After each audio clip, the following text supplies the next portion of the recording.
Chapter 1053. President, I can get a space shuttle, West said.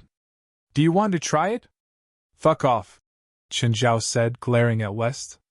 You'll die for no reason tonight. Everyone felt regretful that they couldn't watch Chen Zhao fall from outer space like a human meteor. West looked at Chen Zhao's back.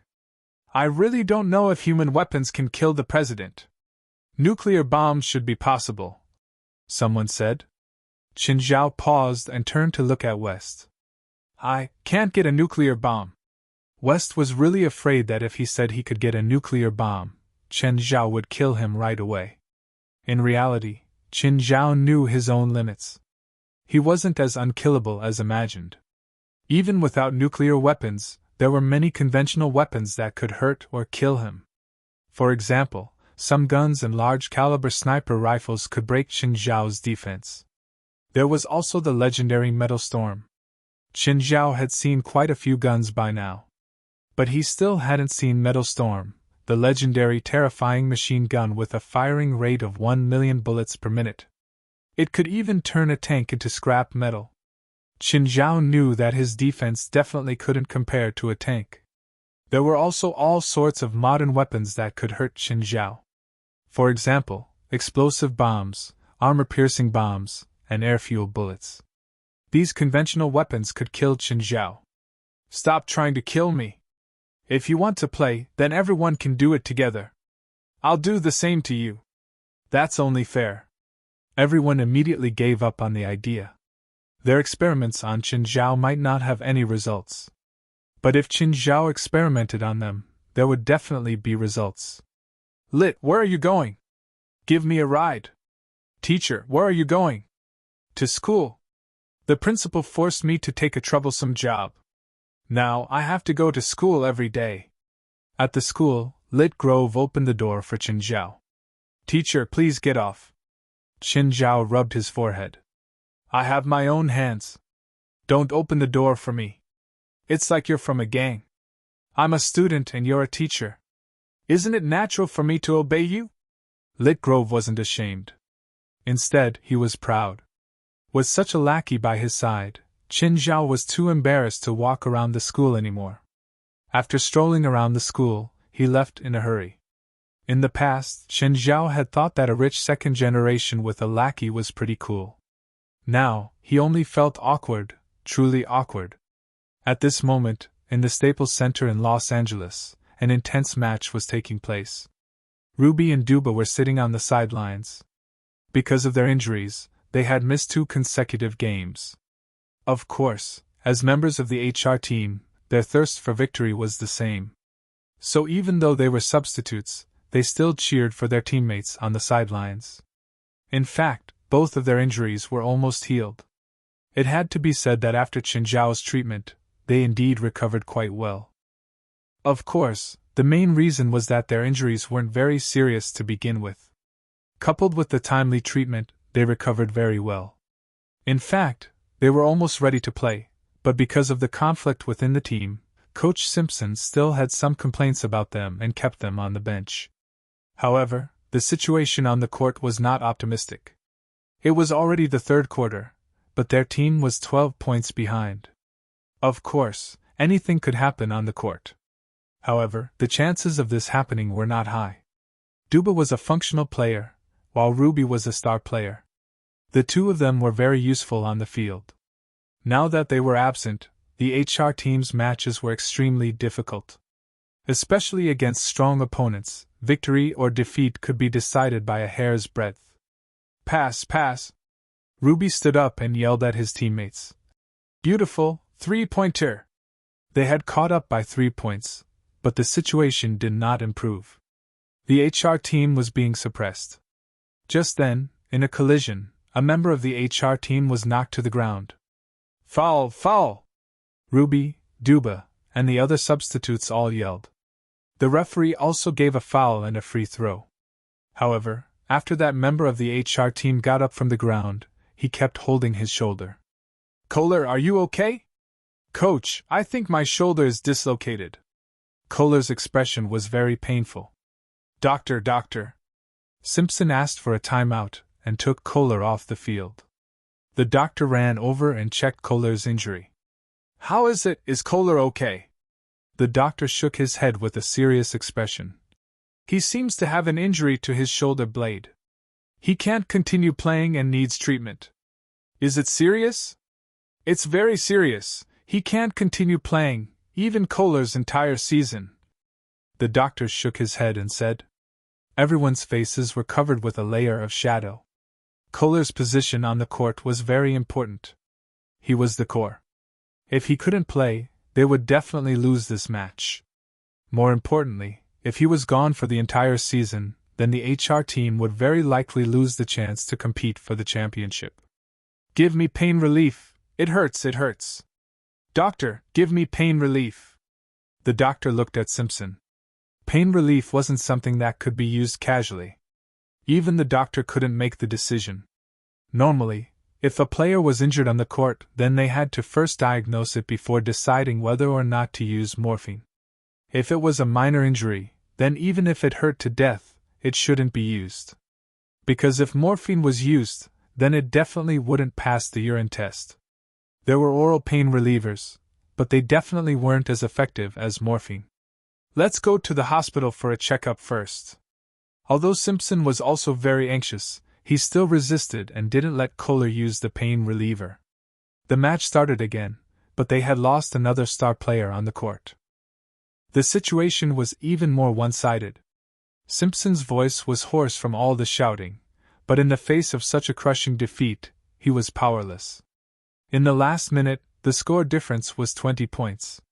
This was the worst loss they had suffered in the past 3 seasons. The HR team had always been a strong team in the NBA. It had always been them crushing others, but no one had ever crushed them. But in today's match, the HR team's dignity had been completely lost. In the last minute of the match, other than Simpson, who was still shouting at the top of his lungs, the other players on the bench had already calmed down. At this time, Kohler was no longer shouting in pain. He had been sitting on the bench the whole time, but he kept sweating. Professional players had the qualities of professional players. He also knew that there was no way to stop the pain before going to the hospital. At this time, Ruby came to Kohler's side. Chapter 1054. Is it reliable? Kohler was Ruby's good friend.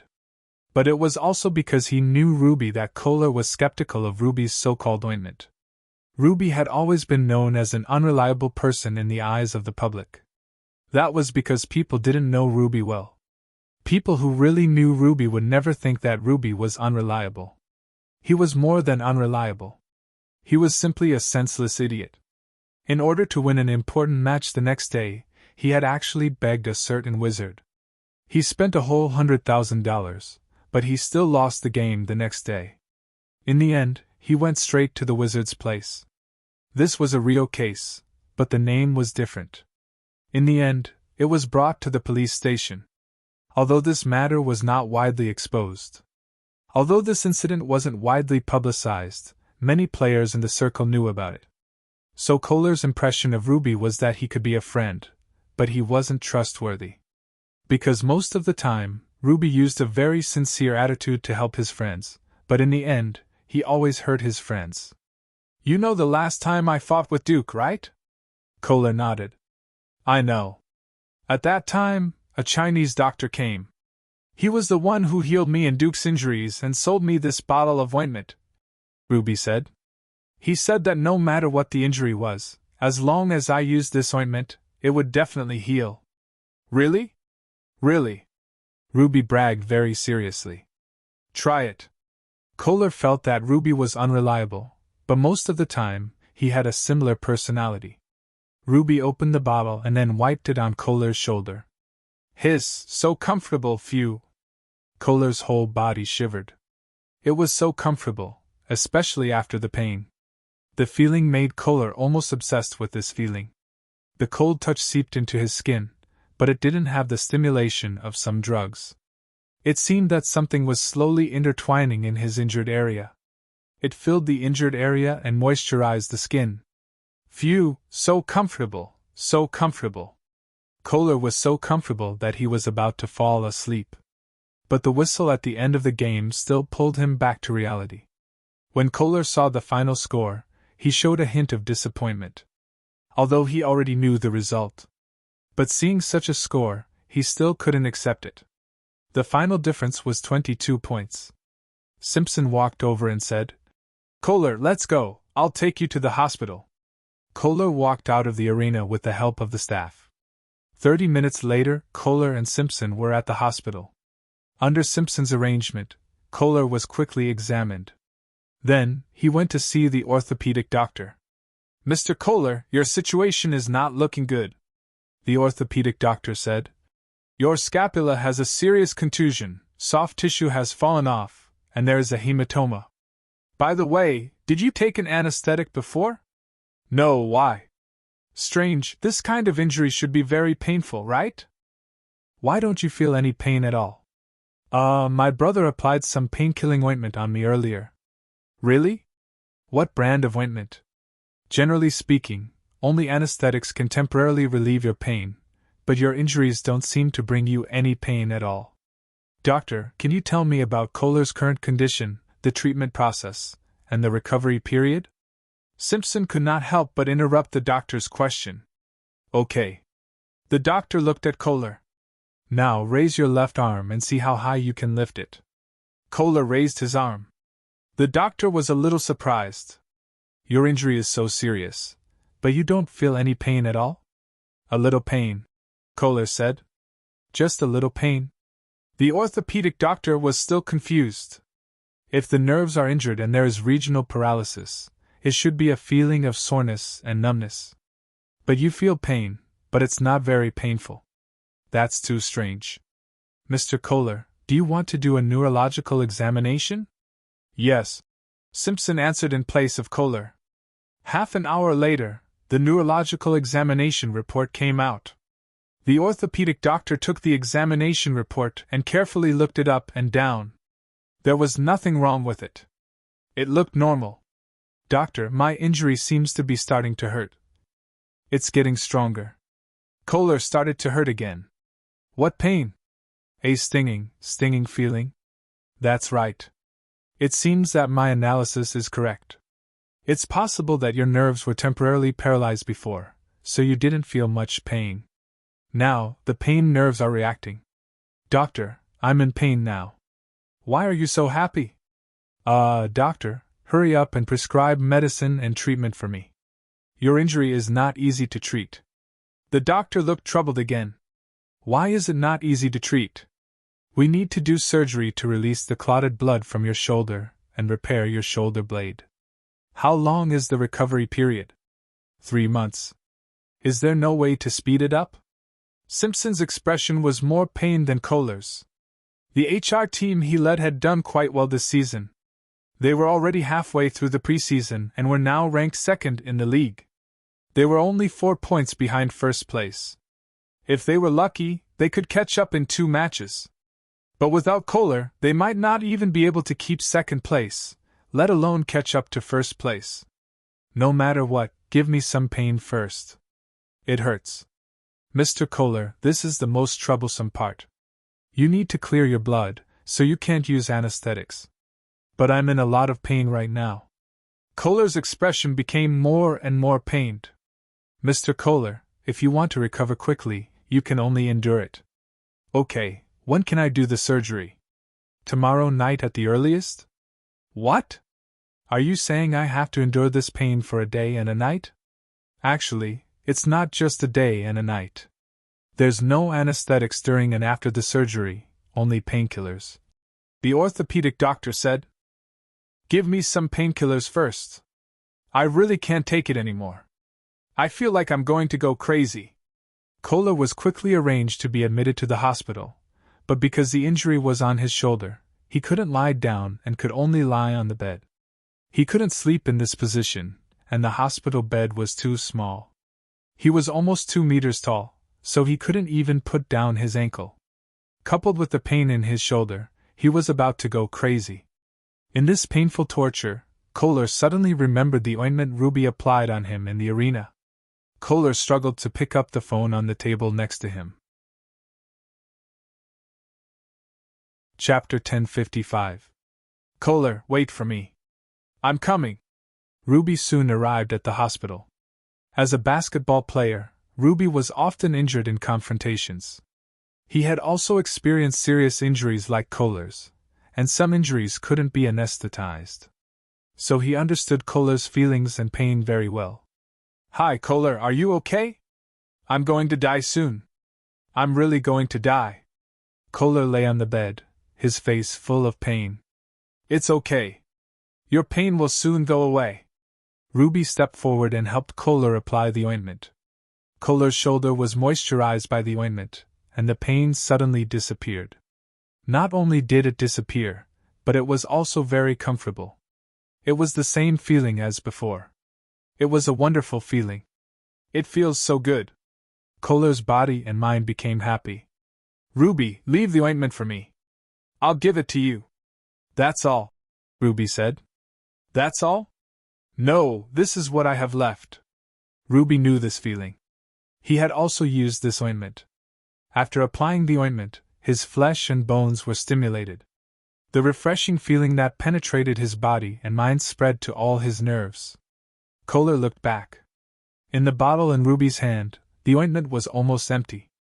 It could barely be used again. Then go buy another bottle. No, buy a few more bottles, Kohler said. I don't even have the doctor's contact information.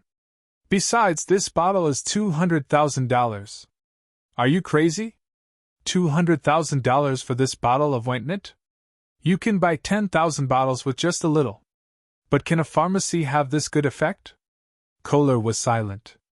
Indeed, this bottle of ointment seemed to be specially made for him. His pain was greatly alleviated. Is there a way to find the doctor? I'll ask the coach later. The coach found me. Just then, the doctor came in from outside. What are you doing? The doctor saw Ruby applying the ointment to Kohler. Ruby rolled her eyes. Can't you see? I'm applying ointment to my brother. Do you know what you're doing? You're obstructing Mr. Kohler's treatment. Don't you know that patients can't use non-prescription drugs? I've already used it. What can I do? Ruby said disapprovingly. You are breaking the law. The doctor was very angry. No doctor would like their patients to receive treatment that was not part of their plan. I'm just giving my brother pain relief, Ruby said unhappily. I can't use painkillers either. What kind of painkillers are you using? What brand is it? What about the logo? What are the ingredients? This is a private recipe. Personal formula? You know that private individuals are not allowed to dispense medicine, right? The FDA's management was very strict. Private prescriptions were not allowed, especially for others. I've already used it. What do you want? Give me the medicine. I want to analyze its ingredients. If it contains illegal ingredients, you and the producer of this medicine will be in trouble. Ruby stuck out her middle finger. Who do you think you are? Why should I give you ointment?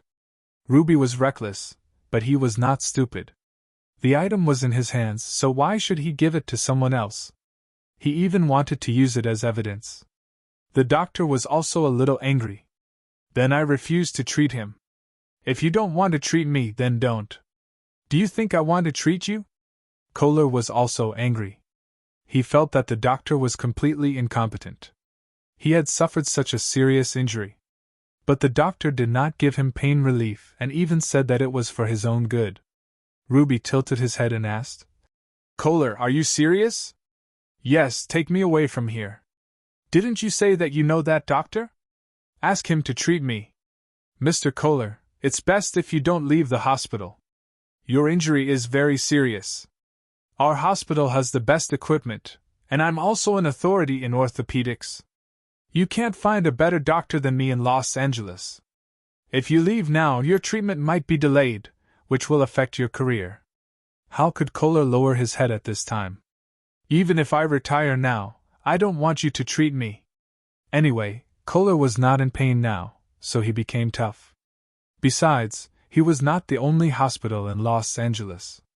There was no better orthopedic doctor in the world. The doctor's face turned red. You can go. Don't blame me if the treatment is delayed. With that, the doctor waved his hand and left. Kohler, are you really leaving? Why should I stay? I've already said it. It'll be more embarrassing if I stay. Pack up. Let's go. Most people who played sports were honest boys. They valued their reputation more than anything else. Ruby helped Kohler carry his bag and helped him leave. While waiting for the elevator, the orthopedic doctor appeared again. Mr. Kohler, are you really not going to treat me? I don't need your treatment. Don't appear before me again. I'm the best orthopedic doctor. If you don't get better soon, pretend I didn't say anything. Ruby looked at Kohler. Kohler wanted to treat her, but he could not take back his words. Just then, the elevator door opened. Ruby looked up and her face was filled with ecstasy. Mr. Chen. Ruby called out in surprise. Chen Zhao looked at Ruby. Who are you? It was not that Chen Zhao was rude or looked down on Ruby, but he was a bit face-blind. He did not recognize Ruby. Ruby immediately said, I'm Ruby. Did you forget? I'm Ruby from the HR team. You treated me before. Oh. I remember. Chen Zhao remembered, but he still could not remember Ruby's face. Chen Zhao only knew two black people. One was the police officer, Melson. The other was the taxi driver, Vincent. Of course, in Chen Zhao's heart, Vincent was a real movie star. Mr. Chen, this is my brother, Kohler. He's injured. Can you treat him? I don't have time. Chen Zhao rejected without thinking. Ruby did not give up.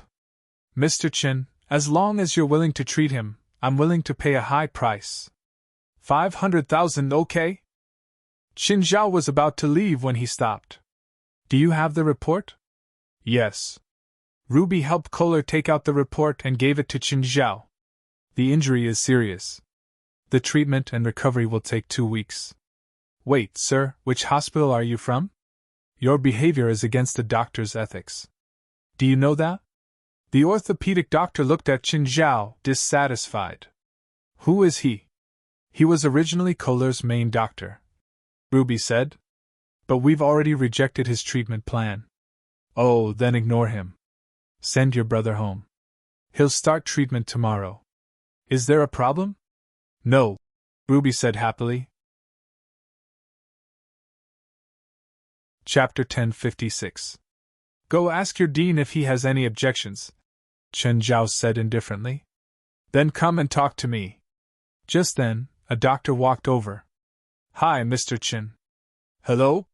Hello? Chen Zhao knew this doctor. He'd been Hoffman's main doctor and the person who doubted Chen Zhao. He seemed to be called Crete. Chen Zhao had met him a few times later. They didn't have any conflicts, so they were friends. Mr. Chen, I have a patient with a heart problem. Crete asked. Can you take a look at him? I don't have much time, Chen Zhao said. Give me the report. Crete was overjoyed. He immediately passed the report to Chen Zhao. This patient's heart bypass didn't seem to be successful? Yes, our hospital didn't do it, but we can't be sure what's wrong. It's probably a battery leakage, Chen Zhao said. It's best to arrange surgery as soon as possible to repair the pacemaker. Okay, thank you, Mr. Chen. Crete was very happy. Chen Zhao nodded and turned to leave. Crete, you know that Asian? Yes, he's a very good doctor. Hearing this, the orthopedic doctor's expression darkened. He's a heart specialist? He's good at every medical field, and he's almost always the best, Crete said. He's helped me look at a few patients' cases. As long as he's seen the patient or read the report, he can almost determine the patient's condition and give the corresponding treatment plan. Ruby and Kohler's eyes lit up when they heard this. It seemed like they'd found the right person. Chen Zhao arrived at For's office. Her door wasn't closed. He knocked. Hi, For. Why are you here? Winnip asked you to eat at my place tonight. You could have just called. Why did you come to the hospital? It's on the way. Winnip also asked me to pick you up. Okay, give me 20 minutes. I'll finish my work. It didn't take long for For to finish what she was doing. Let's go. Qin Zhao drove the car with Four. Four was speechless. Qin, you also break the traffic rules sometimes. No. Qin Zhao decisively rejected Four's request. Qin Zhao's driving was too stable. He followed all the traffic rules. The speed limit was 40 kilometers per hour, but he would only drive at 35 kilometers per hour. The zebra crossing decelerated, and the red light was 1 second slower. To be honest, Four wasn't the first to complain about Qin Zhao's driving skills. Almost everyone who had sat in Qin Zhao's car couldn't help but complain. If I didn't know you well, I would almost think that you are a well-behaved person. I've always been a law-abiding person. Hee. An illegal doctor claiming to be a law-abiding person? Moreover, this illegal doctor had injured at least 20 people, and at least 5 of them had died. In Four's eyes, Qin Zhao had never been someone who followed the rules. If he didn't know Qin Zhao well, he could almost be sure that Qin Zhao was a violent person just from the violent incidents he had participated in. Of course, Qin Zhao was an extremely good man in real life. At least, in Four's knowledge, Qin Zhao and Fei Lai never fought. Even if they did, he would let Fei Lai win.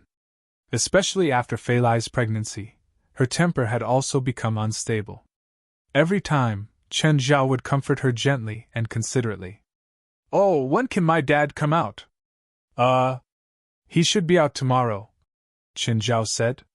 The police don't have concrete evidence, so they don't plan to charge Laurent. Qin Zhao really hoped that Laurent could be locked up until the end of time. Henry, you *show, why am I in the same room with you? Oh my God, you must have been sent by God to punish me, Laurent wailed. Although he had only been locked up for a few days, Laurent had already lost a lot of weight. He knew that it was Qin Zhao's fault that he was locked up. He had originally been worried that Qin Zhao would arrange for a few burly black men to be locked up in the same room as him. But now, how he wished that his roommate was a tall and sturdy black man. Ever since Henry had entered the prison, he hadn't eaten a full meal. Even if he did, he would spit it out. You never know what he will do at mealtime. Bullshit. That was Laurent's impression of Henry. He seemed to have an endless supply of farts. He did it when he was eating and when he was sleeping. The entire prison cell was always filled with that lingering stench. Every time he farted, Laurent would definitely know. Other than the smell, there was also the sound. Henry could make earth-shattering farts every time. Mr. Laurent, it's okay. Bear with it for one more day. You'll be free soon. Henry knew that Laurent was Qin Zhao's father-in-law. Of course, he was friendly with Laurent on the surface. But he didn't forget his mission. He had to discuss Laurent as much as possible. Pooh, there was another series of continuous sounds. Laurent felt the entire room turn turbid. Laurent covered his nose and took deep breaths at the vent. What was despair? This was despair. Tell me, what's the secret to farting? Laurent felt that if he could, he also wanted to learn this secret technique. Even if he couldn't beat Qin Zhao, he could at least disgust him. Mr. Laurent, I'm afraid that no one can learn this technique. No reason. If you can make such earth-shattering farts, I should be able to do it too. Tell me the secret. First, take a deep breath, then prepare it in your stomach. Relax your butt muscles and apply force in your abdomen. Laurent suddenly fell silent. Mr. Laurent, did you learn it? Laurent wanted to cry. He didn't want to continue this topic. He couldn't face Henry's question. What Henry produced was a fart. What he produced was, nothing was more despairing than this moment. Although he could get out tomorrow, Laurent felt like a year here. He couldn't wait to escape from here, to escape from this prison. The next day, he could finally see the light of day again. When he walked out of the cell, the first person he saw was the last person he wanted to see. Qin Zhao. Of course, Qin Zhao didn't want to see Laurent either. Laurent got into Qin Zhao's car. Qin, you're too much this time. Chapter 1057. It was Laurent's first time going to the villa since he'd arrived in Los Angeles. Dad, you're finally here? Where have you been these days? It was an emergency and I had no choice. Laurent said helplessly. Fei Lai, your belly is so big. Sit down. Dad, aren't you retired? What else do you need to do? Fei Lai asked, confused. Personal matters. No matter how much Laurent and Chen Zhao hated each other outside, they would always act so loving in front of Fei Lai. Chen Zhao didn't plan to hurt Laurent in the next 2 days either. It was New Year's Eve the day after tomorrow. No matter what, Chen Zhao wanted to have a happy holiday with Fei Lai. The day after tomorrow was New Year's Eve. No matter what, Chen Zhao wanted to have a good time with Fei Lai. For example, he would give his subordinates red packets and visit friends and relatives on the first day. Chen Zhao called Felwood Cisco and went straight to the construction site. After his previous experience, Felwood didn't panic and think that Chen Zhao was looking for trouble. With his previous experience, Felwood didn't panic anymore, thinking that Chen Zhao was looking for trouble. He knew that these 2 days were Chinese's most important traditional festival, New Year. He knew that these 2 days were the most important traditional Chinese festival, the Spring Festival. Mr. Chen, you must be joking. I think the construction team welcomes you. You can ask them if you don't believe me. Mr. Chen, you must be joking. I think the construction team would welcome you. You can ask them if you don't believe me. After all, they were quite happy to have such an employer. Giving red packets during New Year was called lucky money for the younger generation. Giving red packets during New Year was called lucky money for the younger generation.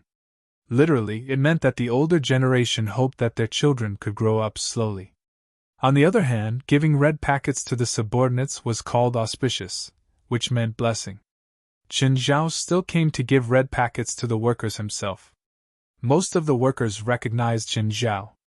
Because the amount of work this time was larger than the last time, some of them were newly added. They didn't know Chen Zhao yet, but they were still very happy to know that they would receive a large sum of money. Chen Zhao remembered clearly when he got the Native American. Hey, buddy. How are you? Mr. Chen, thank you. The Native American looked at Chen Zhao sincerely. He indeed needed a sum of money. Chen Zhao's red packets had indeed helped him a lot. In the United States, Native Americans were treated far worse than other races. Although the United States had laws to protect the Native Americans, most of the Native Americans still stayed in their private lands. A small number of people chose to blend into the environment, just like the Native American in front of them. Chen Zhao didn't know about Native American etiquette. In fact, each tribe had different etiquette. So he just shook the hand of the Indian worker. The Native American tapped his forehead and then scratched Chen Zhao's palm. May Azu embrace you, kind man. I wish you the same, my friend. After Chen Zhao gave out the red packets, the workers went back to work. Felwood Cisco walked over. Mr. Chen, do you have any other requests regarding engineering? No, I just hope to finish it as soon as possible. Of course, that's under the premise that the quality is guaranteed. I'll supervise the whole process, Felwood said.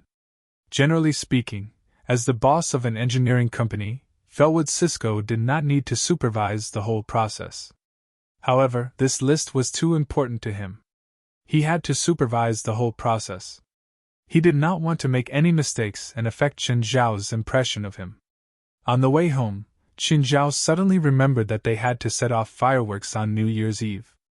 However, the supermarket here did not sell fireworks.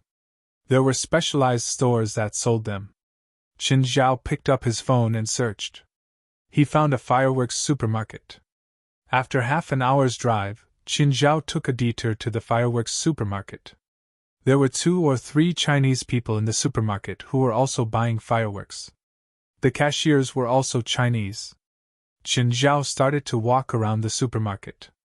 Suddenly, a voice sounded from behind him. Chen Zhao. Chen Zhao turned around and saw a familiar yet strange face. Chen Zhao remembered that this woman was the same age as him. She was his high school classmate. She was also the prettiest girl in the class, but Chen Zhao really could not remember her name. It's really you, Chen Zhao. I thought I got the wrong person. The prettiest girl smiled at Chen Zhao. Did you not remember my name? Zhou Bingbing? Chen Zhao asked tentatively. The prettiest girl rolled her eyes. You really forgot. I'm Li Qiong. Haha. I was joking with you. How could I forget, prettiest girl? Chen Zhao laughed awkwardly. How come you're in America? Li Qiong looked at Chen Zhao. She was really surprised to see Chen Zhao here. Of course, Chen Zhao was surprised too. I can't live in China anymore, so I came out to harm the American people. I didn't think you were so naughty in school. How are you? Did you come out to work? Or emigrate? Emigrate. I emigrated after high school, Li Qiong said. I didn't expect that. Do you have kids now? Not yet. Single? Single. Why? Do you want to chase me? Just asking. I already have a family. Chen Zhao laughed. But you're so pretty. How can you still be single? Did you forget about the rumors in high school? Chen Zhao really did not forget about the prettiest girl in the class. It was said that Li Qiong had once said that if she wanted to find a husband in the future, she should find a rich, talented, and handsome man. She couldn't lack any of them. After all, this was in China and in high school. So, Li Qiong's reputation in school wasn't good. I can't help it. It's really hard to find a man I like in this world, Li Qiong said in self-pity. But this was also because Li Qiong was already pretty. To put it bluntly, she was a natural beauty. Plus, she had a good family background. Otherwise, she wouldn't have been able to emigrate 10 years ago. She was also the only daughter in her family, so she was like a little princess at home. But after graduating from university and working, her arrogance was gone. After all, this was America, not the rural middle school that she and Chen Zhao studied in. Here, there were many people with better family backgrounds and prettier than her. Even her family couldn't help her much here. But it was a habit that had been formed since young. How could it be changed so easily? She even called out to Chen Zhao with some pride, wanting to show off in front of him. Oh, what are you doing now? Teaching, Chen Zhao said. Teaching? That's not bad, Li Qiong said, smiling. In California, the average annual income of a teacher was more than $70,000. I couldn't tell, but your grades were so average. I didn't expect you to be a teacher abroad. Chapter 1058. You're here to buy fireworks? Yeah. It's Chinese New Year. I'm going to buy some for my wife and kids. What brand do you want? I'll help you pick. You're this shop's, my family owns it, Li Qiong said, smiling. No wonder she was here. I don't usually come here, Li Qiong added. Li Qiong added. I didn't expect to meet you, my old classmate, on this rare visit. Actually, I'm studying art. Chen Zhao bought a few $100s worth of fireworks from Li Qiong. Li Qiong accompanied him the whole time. Of course, it was also to feel a sense of superiority from Chen Zhao. By the way, do you have those fireworks that will hurt when hit, but won't injure you?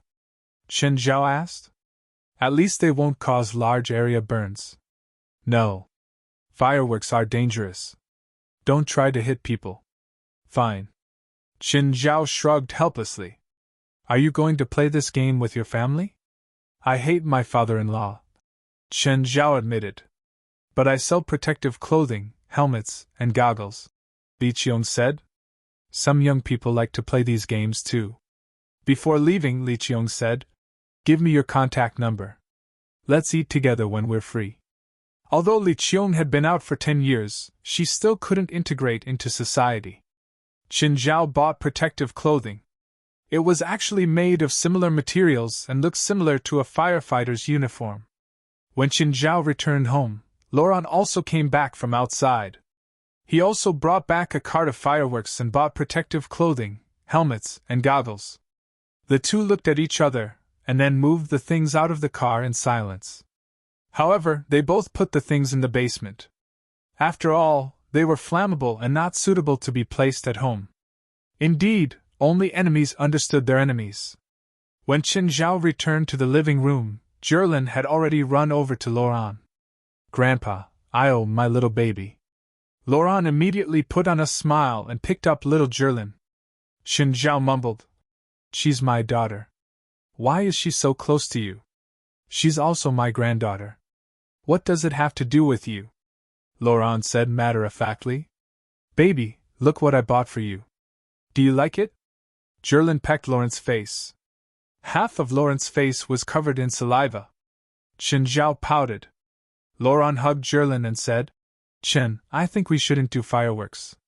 I think it's dangerous.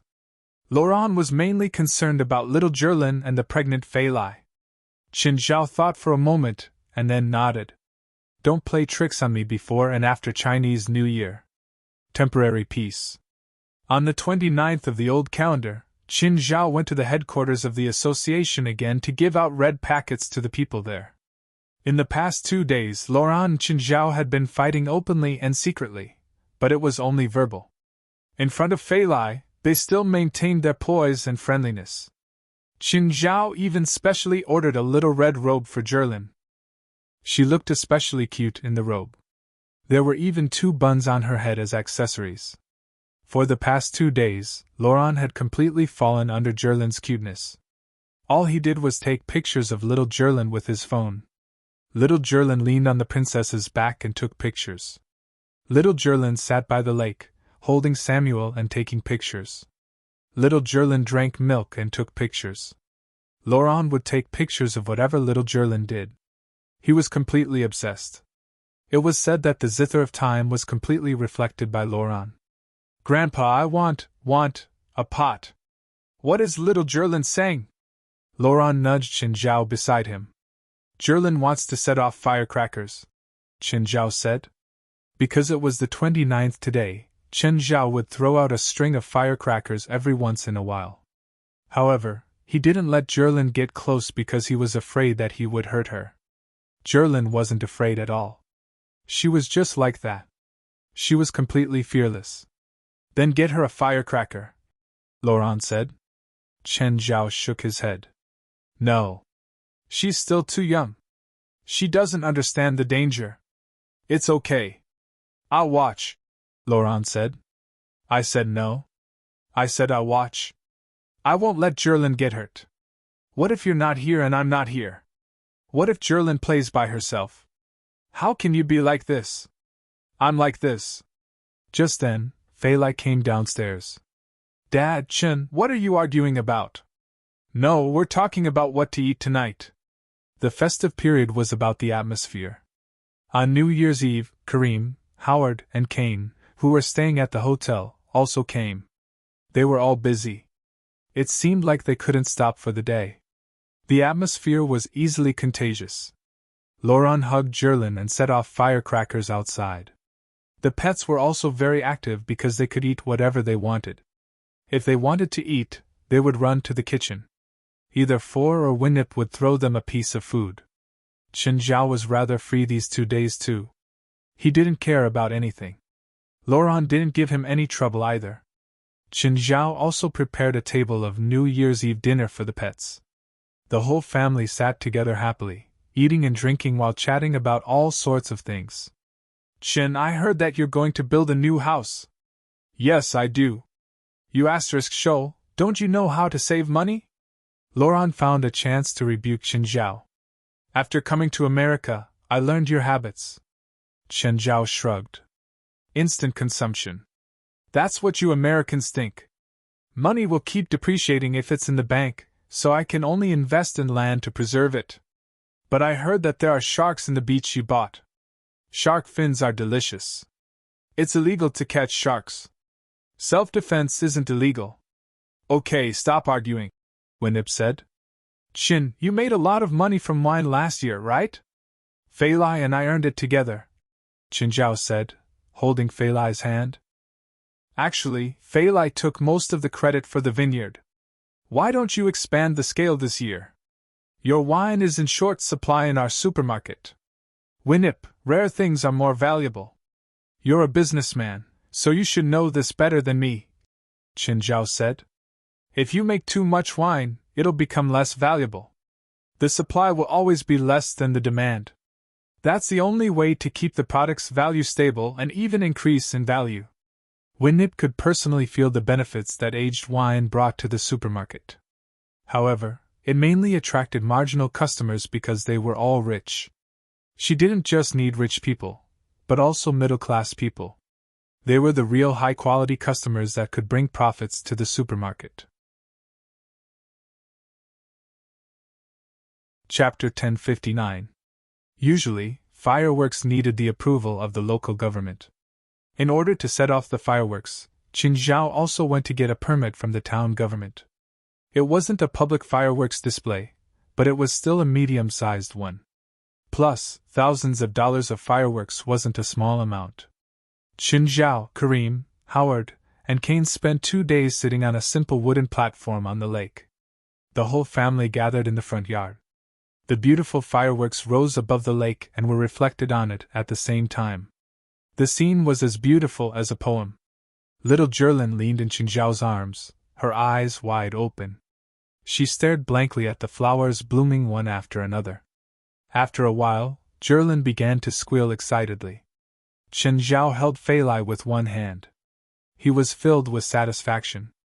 Everyone's heart was at peace and at peace. It was a subtle atmosphere. The whole family just stood there.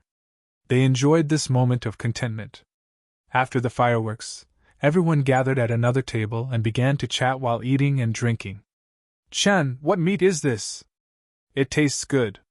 Beef? Isn't it pork? Winnip asked in confusion. No, it's not a common animal, Qin Zhao said. Can you provide it to the supermarket? Winnip asked. No, Qin Zhao said helplessly. It's too rare.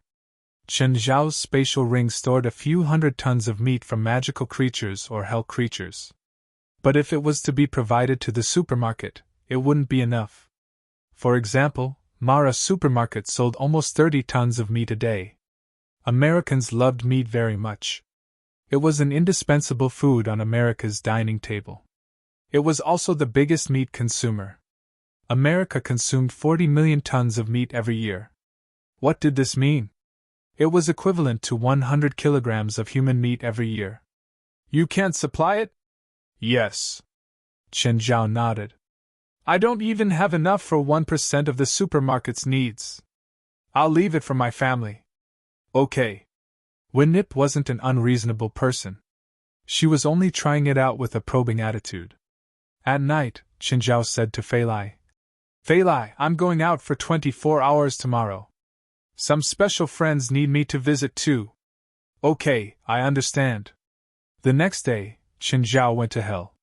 It was Beelzebub Sophie who had summoned him to hell. When Qin Zhao arrived in hell, he realized that he didn't go to Obsidian Castle today. Glancing around, this was also a castle, but the scale was much smaller than Obsidian Castle. High Lord, why didn't you summon me at Obsidian Castle today?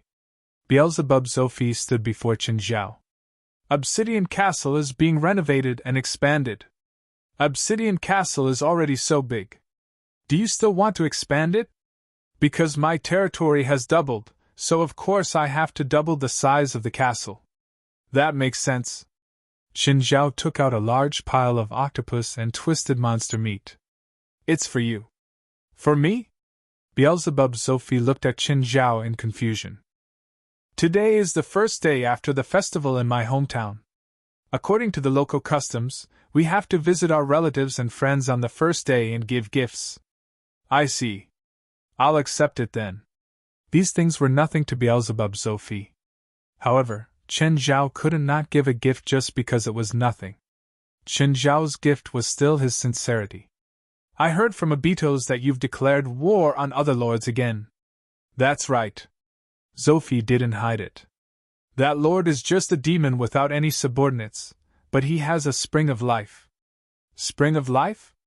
That's spring water that can directly increase the vitality of living creatures. It's a treasure that only I can occupy. Those lowly bastards don't have the right to have it. Qin Zhao was interested.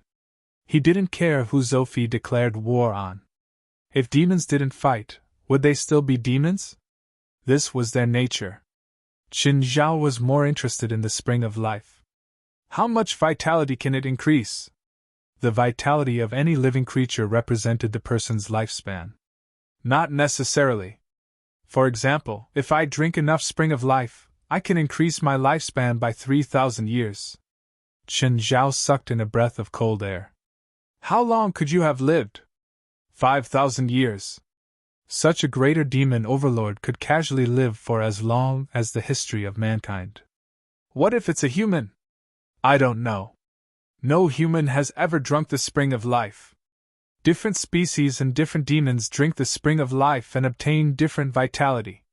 Some demons drink the spring of life and obtain a mere 1 or 2 years of life. There's a limited amount of spring of life, right? I don't know exactly how much, but I'll reserve some for you, Sophie said. Thank you then. Qin Zhao didn't have to worry about not having enough food at Sophie's place. Sophie and Orissa's appetites were dozens of times bigger than Qin Zhao's. When night fell in hell, Chen Zhao sat on a platform in the castle, playing the zither. Just then, he heard a voice behind him. The music suddenly stopped, and the voice came from behind. Why did you stop? Come and drink. This is the wine I brewed. Qin Zhao turned around and saw the handsome young man standing there quietly. Under the crimson moon, the light shone on him, but he seemed so holy. How come you're here? The handsome man asked curiously.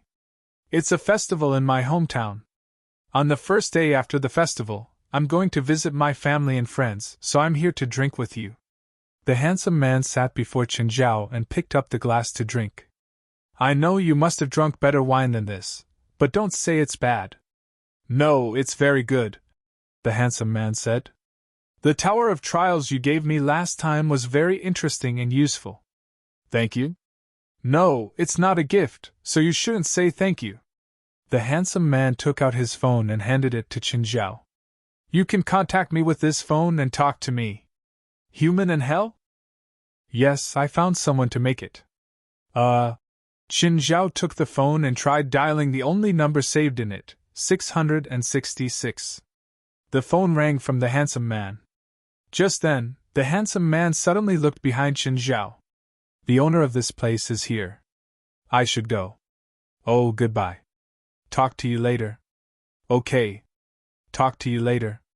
Just then, Beelzebub Sophie walked over from behind. Human, were you playing a musical instrument from the human world just now? Yeah. Do you want to listen? Forget it. I can't appreciate it. At the moment, a certain person was in the sky, muttering. So tasteless. Sophie didn't know what was going on in a certain person's mind. If he did, he would probably pee his pants. You're going back to the human world soon, right? I have some things here. Bring them to Abito's for me. Sure. Chen Zhao agreed quickly, but when he saw what Beelzebub Sophie had prepared, his face darkened. Chapter 1060. Chen Zhao stared at the mountain of food. Abito's needs to strengthen his bloodline, so he needs to eat some special food. Is it useful for other dragons? Chen Zhao asked. Do any of your friends in the human world have dragon bloodline? Yes, they have fire dragon bloodline too. No. Sophie shook his head. These things are poisonous to others. Without a strong enough bloodline, you can't eat them. Abito's is my and Orissa's son. He has both our bloodlines, especially the glutton bloodline. It can resist all poisons, so he has a strong enough resistance. Sophie shook his head. That's right, Sophie. So, your bloodline is dominant? Yes. Qin Zhao had heard from Beelzebub that gluttons couldn't be poisoned. They could devour everything. Qin Zhao had thought that he could help Gaia and get some of this strengthening food. Now, it seemed that this idea was impossible to realize. Just then, Jessica came to Qin Zhao with a group of banshees. Qin Zhao suddenly saw a familiar face. Jessie! Jessie saw Qin Zhao too. Chen. Mr. Chen. Why are you here? Shut up. Jessica glared at Jessie. You have to show enough respect to the living Lord. You have to call him Lord. Jessie's face was pale. Qin Zhao could tell that she hadn't been having a good time recently. Living Lord, do you know this soul? Yes, sort of. Qin Zhao nodded. Should I give her to you? No, Qin Zhao said calmly. I'm not that familiar with her. This woman was truly a troublemaker. Qin Zhao had already learned from Lisa about Jessie's stupid behavior. She only had herself to blame for being in such a situation. Hearing Qin Zhao's words, Jessie was even more disappointed. She thought that Qin Zhao would help her out. Unfortunately, Qin Zhao wasn't that kind. Of course, Qin Zhao didn't plan to kick her when she was down. Jessica, why is she here? Qin Zhao asked curiously. I bought her from a soul merchant, Jessica said. I plan to turn her into a new banshee. Qin Zhao recalled that Pamela had also tried to turn into a banshee, but she hadn't succeeded. Jessica, how do we transform a banshee? Jessica looked at him and said, Living Lord, are you going to rear a banshee? No, I have a subordinate who has always wanted to transform into a banshee, but failed. In order to transform into a banshee, I first need a large amount of pure soul shards.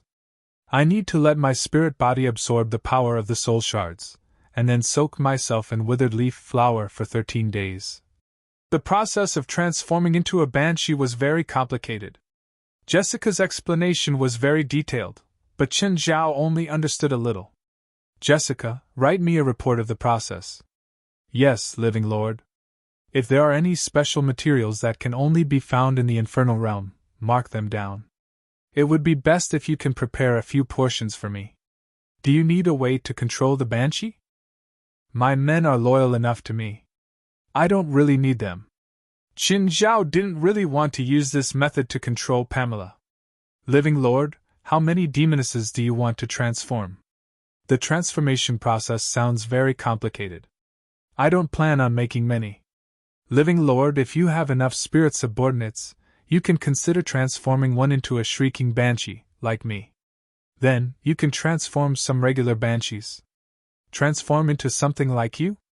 Are you sure you can transform them directly?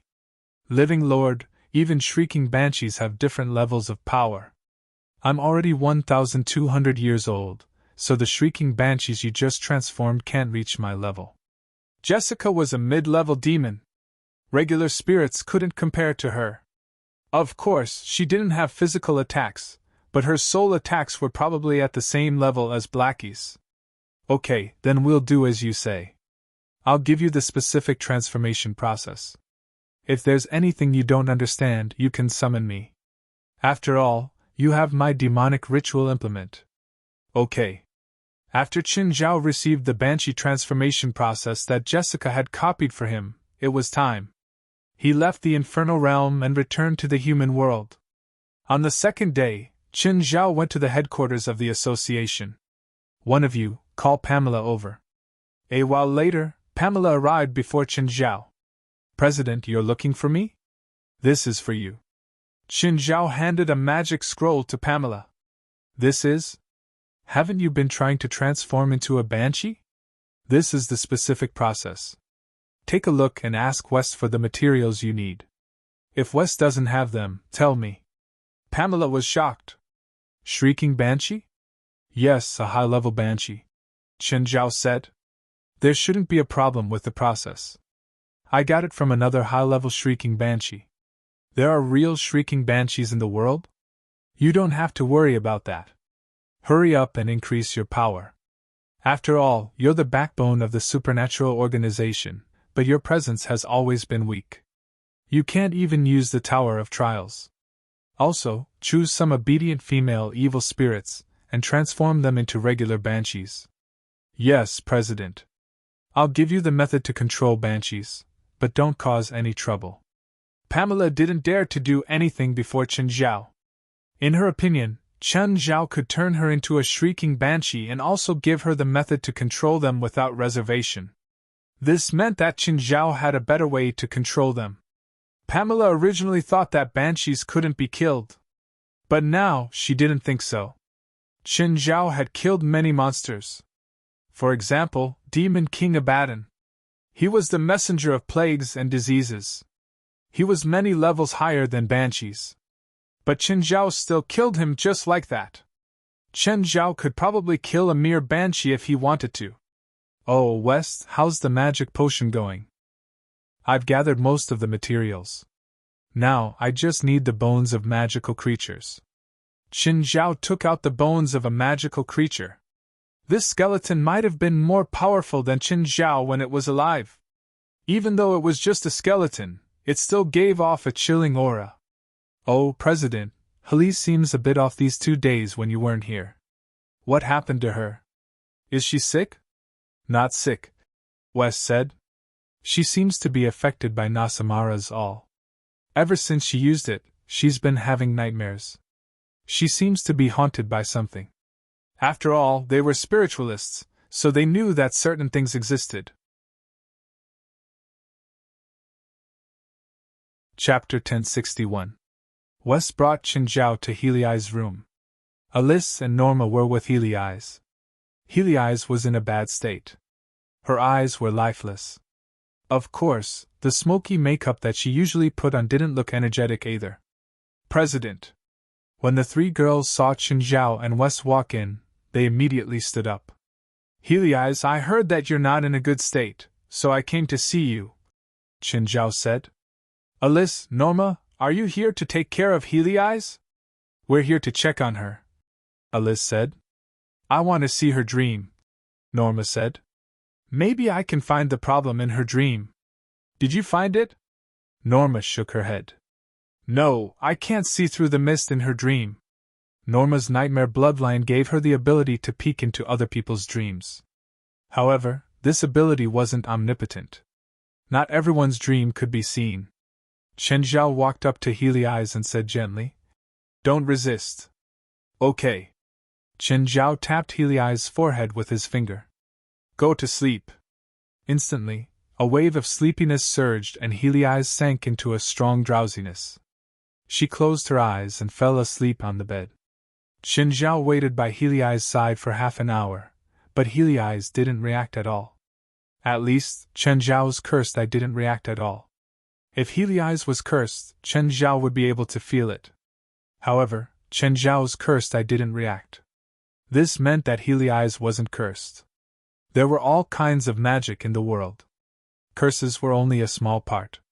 Chen Zhao shook his head. She's not cursed. It's not in the dream that disturbed her, Norma said. Maybe it's from the bloodline. Alice raised a point of view. President, there's a type of bloodline magic. When your strength reaches a certain level, the bloodline magic will activate, and you'll be able to see some scenes left behind by your ancestors in your bloodline. In essence, this power isn't a curse, but an inheritance. However, not all inheritances are good. As the Encyclopedia of Magic, Alice offered her own opinion. But the effect of Naxamara's all is the result of using it, West said. I think we might have fallen into some kind of misunderstanding. Actually, this effect isn't caused by Nasamara's all. It's caused by Hallie's power reaching a certain level. Coincidentally, she saw some scenes, which made us think that Nasamara's all was sending her information. Actually, this information already existed in her. Now that you mention it, Guild Leader, I think it's possible. After all, Guild Leader, Norma, Gaia, and Henry have all used the Nasamara all before, but none of them had any special effects. Chen Zhao thought for a moment and said, But what kind of message are the things hidden in Helis' bloodline sending? President, West asked seriously, looking at Chen Zhao.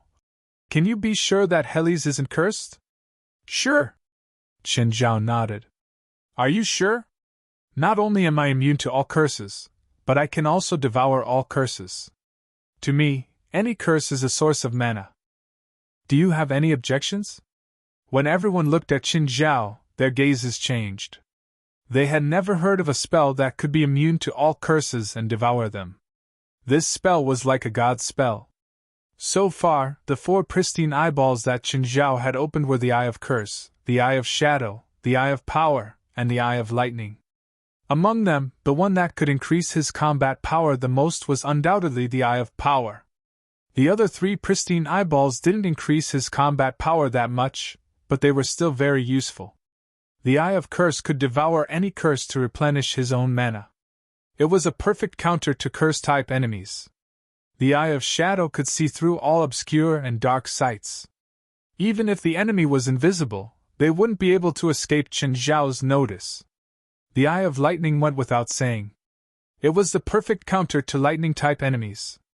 West, if you have something to say, just say it. Since it's not a curse, there's an 80% chance that the information in Helis' bloodline has been opened. West said. This is called the Ancestors' Guidance. Alice added. It's very likely that this information is useful. It's for the child to go to some ancestral land. That's right. That's probably Helis' situation right now.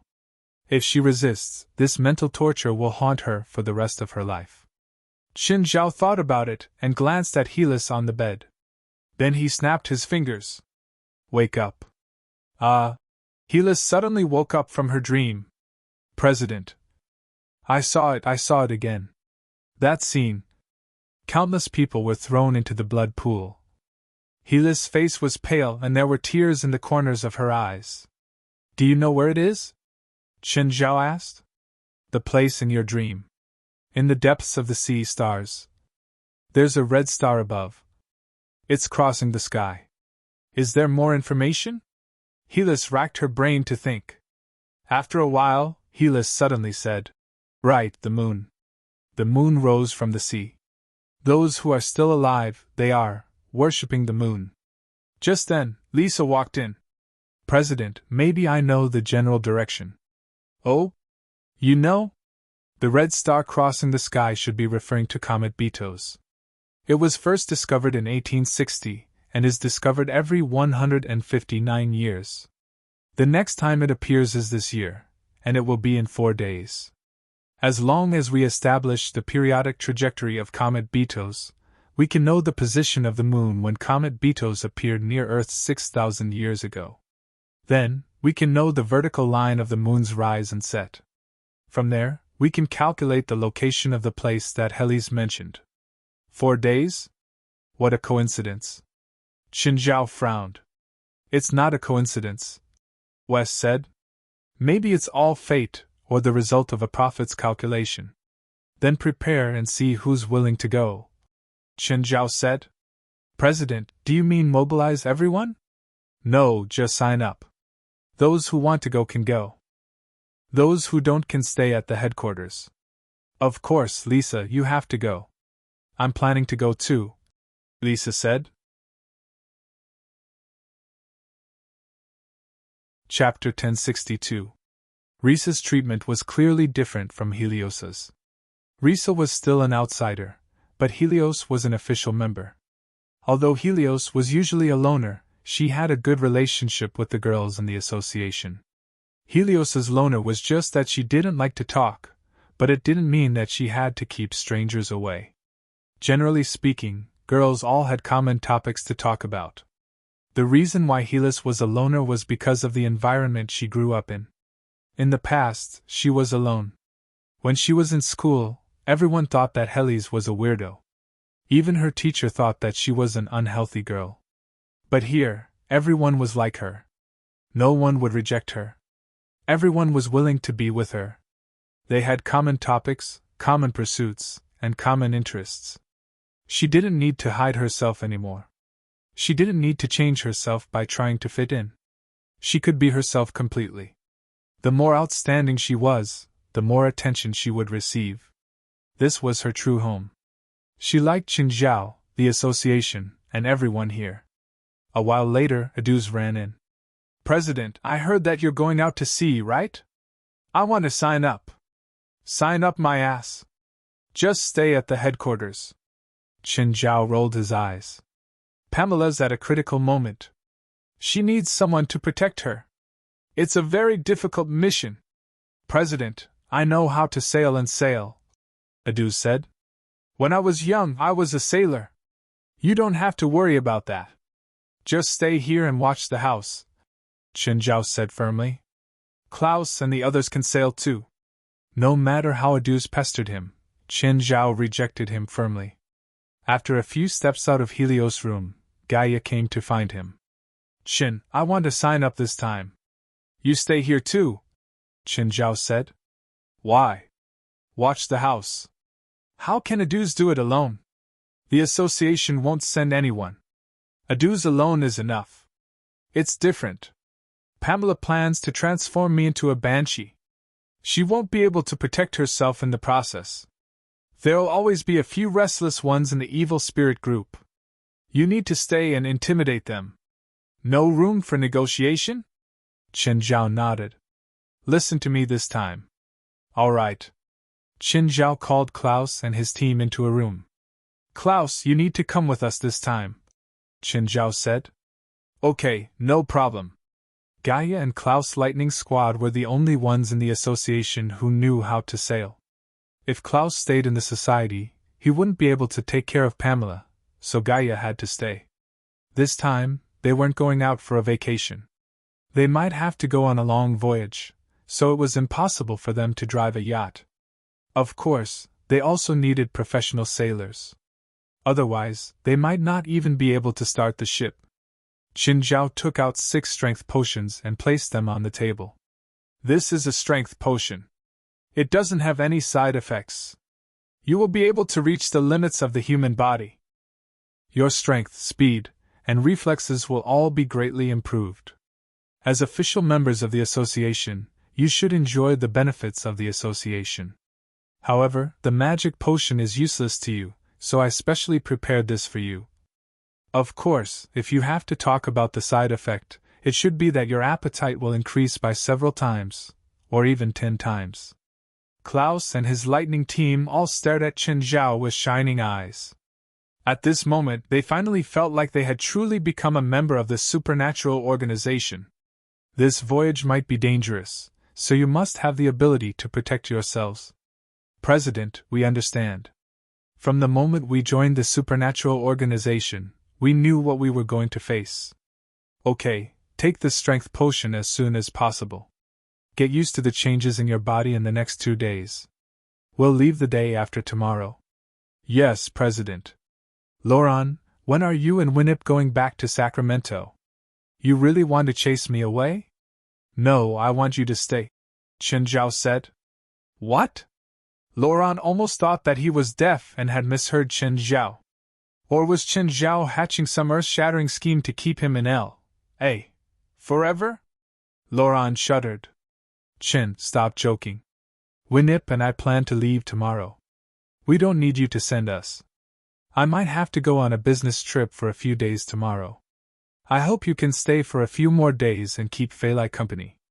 Qin Zhao still revealed his goal. How many days are you going? I'm not sure.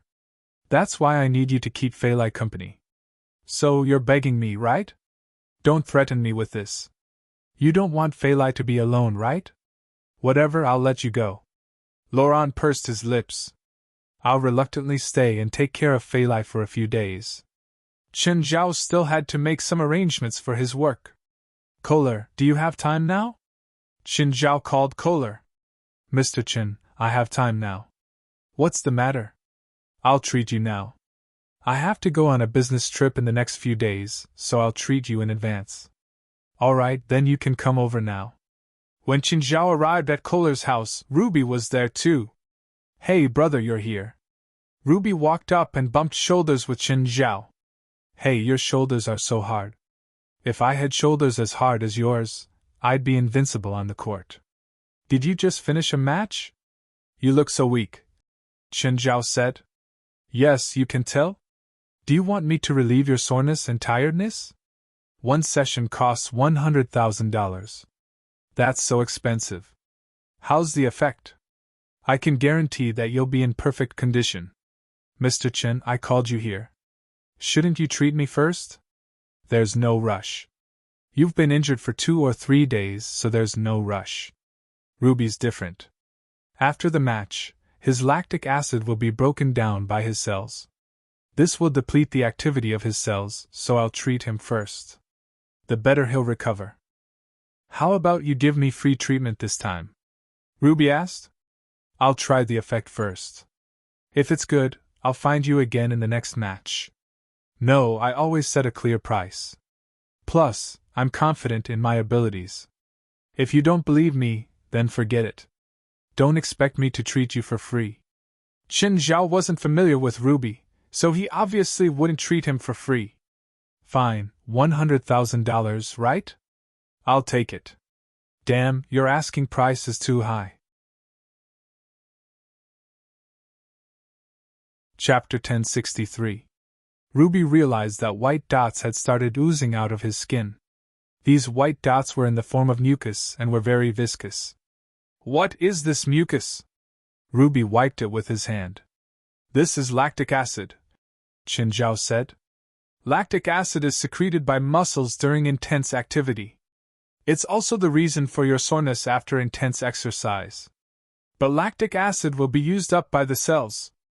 After it's used up, the soreness will also disappear. Is there a way to stop the secretion of lactic acid? There is, but you can't do that. Lactic acid secretion is necessary because it can repair the damage to your muscles. At the same time, it can remind your body of its load. Without lactic acid secretion, you might be able to become a Superman in a game, but after the game, your career will also end. Is it okay to force the lactic acid out now? Do you exercise now? Ruby shook his head. Qin Zhao continued. Also, I'm forcing out the lactic acid you secreted during the game. If you continue to exercise now, you'll still secrete lactic acid. I'm only forcing the extra lactic acid out of your body, not stopping it. I understand. Does that mean that you can help me relieve my tiredness every time it ends? Qin Zhao pinched Ruby's biceps and said, It depends on the situation. Lactic acid isn't harmful. If you ran the entire race, it's not suitable to force it out. Also, I can give you a diet that can greatly increase your post-race recovery. Sure, how much? I don't need your money, but you have to promise me one thing. You better ask for money, Ruby answered Qin Zhao, not daring to answer casually. After all, he didn't know what Qin Zhao's request was. Although he wasn't very smart, he knew that some things couldn't be easily agreed to. I'm a professor at UCLA. My school will have a sports competition soon. I'm the leader of the team. You can go and teach a few lessons for my school's basketball team. The NBA represented the highest level of basketball in the world. Basketball players who could enter the NBA, even if they were just substitutes, were considered top players in other competitions. Moreover, Ruby was a top star in the NBA. Therefore, Qin Zhao believed that if Ruby could teach a few lessons for the basketball club, if he told them his experience, they would grow a lot. Just a few classes? Of course, I won't ask you to do anything else. Outside of training and games, Ruby said. No problem. Sure, do I need to sign a contract? No, it's a verbal agreement, Qin Zhao said. But I've never been a good person. I hate it when people break their promises. Of course, I understand. It's just a few lessons. I won't go so far as to break my promise. After treating Ruby to relieve muscle fatigue, Qin Zhao treated Kohler. Qin Zhao had treated Kohler once before, so Kohler was familiar with it. After leaving Kohler's house, he went straight home. He told Fei Lai that he would be away for a few days. The next day, Qin Zhao went to school again. Robert, I found a professional player. In 2 days he will come over to the school to guide the basketball club players. He will contact you when he comes. You will be responsible for the arrangements. Understood, Mr. Qin. Ever since Robert was taught a lesson by Qin Zhao, he behaved like a grandson before Qin Zhao. Actually, Robert was Qin Zhao's punishment to warn the others. The people in school were usually polite to him, but there weren't many who truly obeyed him. Many PE teachers in the sports department objected to Wright's decision to make Qin Zhao the team leader. If Qin Zhao hadn't taught him a lesson, Robert would have been dead. If Qin Zhao hadn't taught him a lesson, more coaches and PE teachers would probably band together to pressure the school. By then, Wright would probably be forced to remove Qin Zhao as the team leader. Qin Zhao didn't care about being the team leader, but he didn't like being chased away. Ever since Qin Zhao taught Robert a lesson in a domineering manner, he had a nickname. Qin Zhao also had a nickname, Tyrant. Of course, those who had formed an alliance in secret had also ceased all activities. However, Qin Zhao felt that this nickname suited him quite well. Just then, Qin Zhao saw Tiger walk over. "Hi, Mr. Qin." "Tiger, congratulations. You won last year's WBA championship belt." Qin Zhao walked over and patted Tiger's arm. "Mr. Qin, it's all because of your training." Tiger was successful now. However, he knew that it was all because of Qin Zhao's help that he could achieve what he had today. Of course, he also knew that he didn't have the right to betray Qin Zhao. The consequences of betraying Qin Zhao were very serious. Qin Zhao's achievements weren't as simple as crippling Douglas. Qin Zhao had crippled or killed more than a dozen underground dealers right in front of him. Tiger could still clearly remember what happened that night. Even though Tiger was the new boxing champion now, he wouldn't be so naive to think that he was Qin Zhao's match. Even Gaia might not be able to beat him, let alone Qin Zhao. "Tiger, why are you here?" Tiger hadn't finished his studies yet, but he'd already taken a year off. "The principal told me to come back. She told me that you're the team leader for the sports meet and also wants me to participate in the boxing competition." "There's a boxing competition in the sports meet?" Qin Zhao asked in shock, his mouth open. "Yes. The boxing competition this time has sponsors and is being broadcasted on TV. It's quite big too." Qin Zhao didn't expect the American University sports meet to be so commercialized. "Other than that, the swimming competition seems to have sponsors too." Tiger also knew that Evely had been trained by Qin Zhao. Tiger hoped that he could become the next Evely, the new legend of the boxing world. A new legend in the boxing world. To achieve this goal, he needed Qin Zhao's support. "Have you been training at school recently?" "Yes." Tiger nodded. "Mr. Qin, do you have time to train me?" "Not these days," Qin Zhao said. "I'm going out for a few days. Let's talk when I come back." "Okay." "Oh, some people in school aren't satisfied with me as the team leader. Help me keep an eye on them." "Mr. Qin, I'll help you teach those blind bastards a lesson." Tiger was the leader of the boxing club and the students in school. Not many people dared to argue with him. "No need. Just write it down for me. I'll teach them a lesson when I come back." "Okay, got it."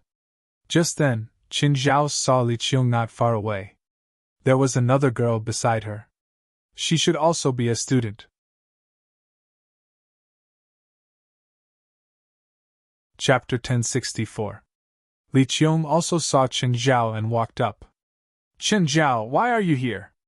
I'm a teacher here." "Your teacher?" Li Qiong looked at Qin Zhao in shock. She'd heard that Qin Zhao was a teacher. Then, she used her imagination. She thought that Qin Zhao was either a primary school teacher or a middle school teacher. Of course, this was based on Qin Zhao's high school grades.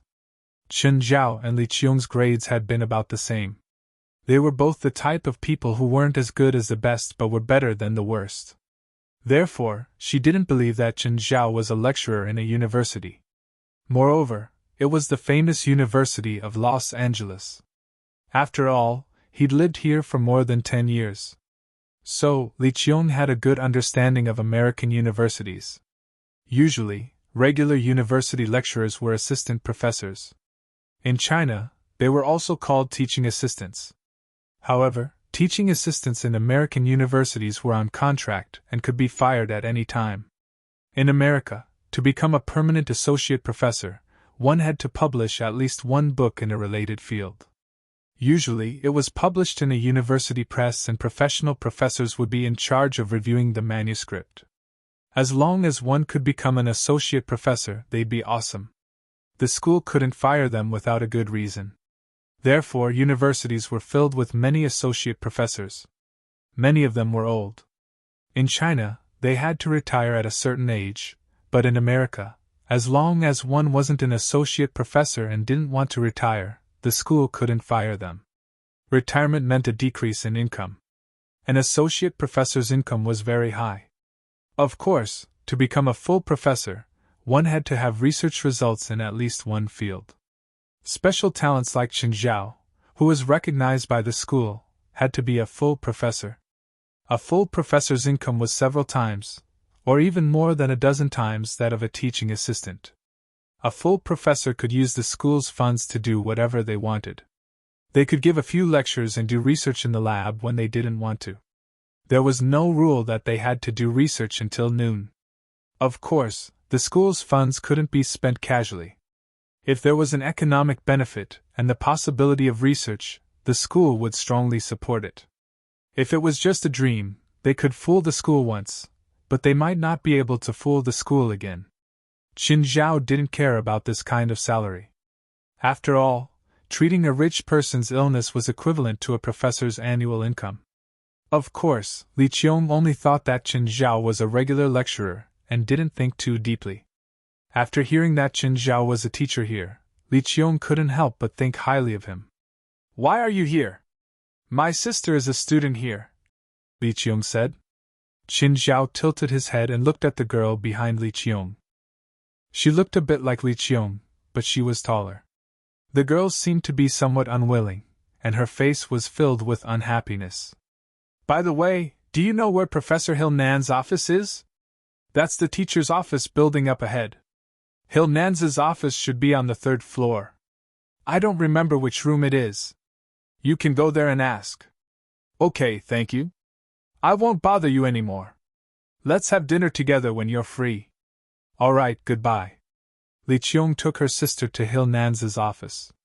"Hello, Professor Nance. I'm Li Mu's sister." Hill Nance raised his head and adjusted his glasses. "Please sit.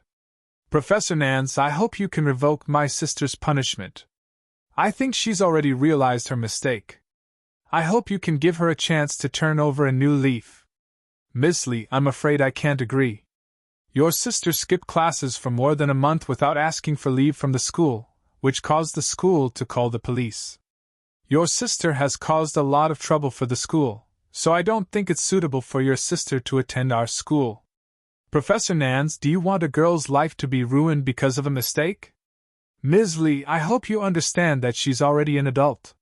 She has the ability and must take responsibility for her mistakes. But she's only 21. Ms. Li, I don't understand your question. She's already an adult at 21. Is she still a child in your country? You Chinese have such a strange way of education." Knock, knock. Hill Nance looked up and saw Qin Zhao standing at the door. "Hill Nance, I hope you can explain your words. Otherwise, I'll sue you for racial discrimination."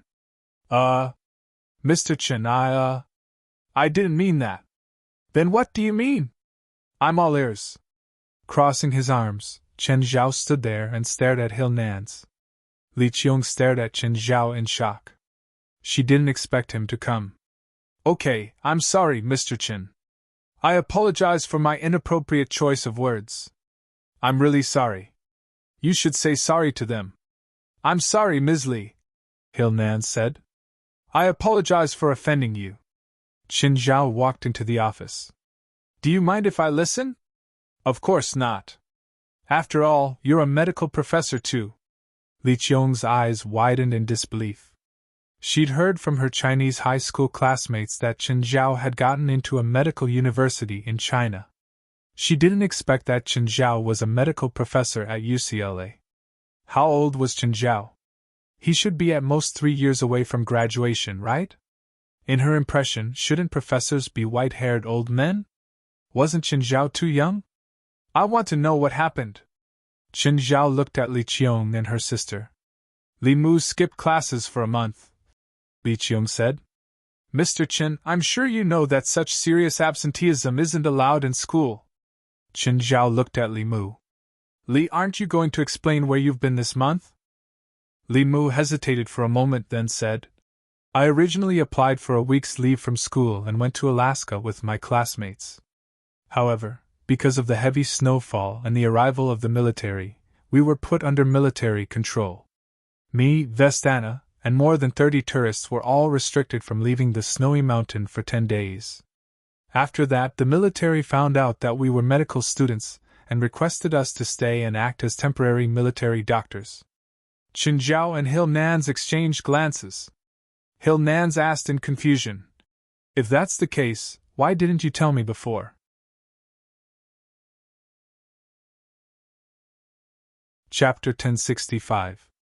01064. Both Hernandez and Qin Zhao didn't think that there was such a hidden story.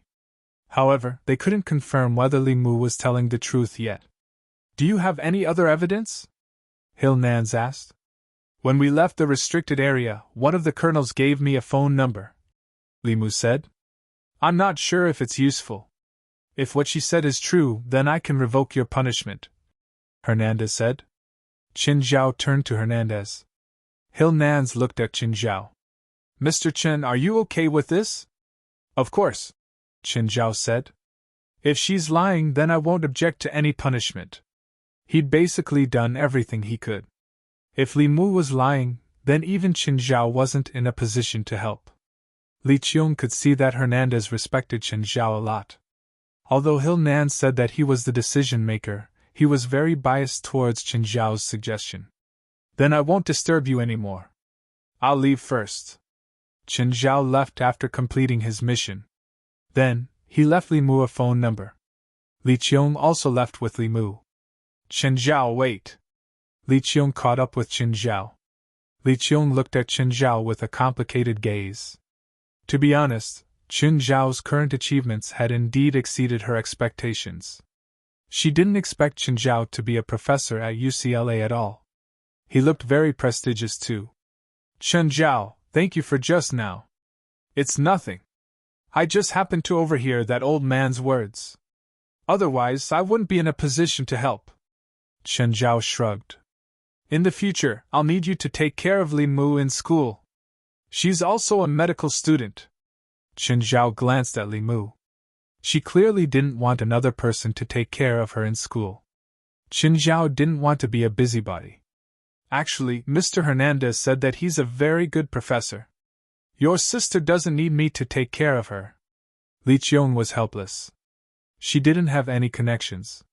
Now that she met Qin Zhao, she didn't have a good relationship with him. They were classmates from many years ago, but their relationship now was as cold as water. I won't disturb you anymore. I think you still have work to do. Come out for dinner in a few days. I'm serious this time. Weren't you serious before? Li Qiong smiled but didn't explain. Qin Zhao also smiled. Of course, he understood the Chinese's polite words. All right, goodbye. Li Mu followed Li Qiong for a few minutes and suddenly said, Sister, I have something to do.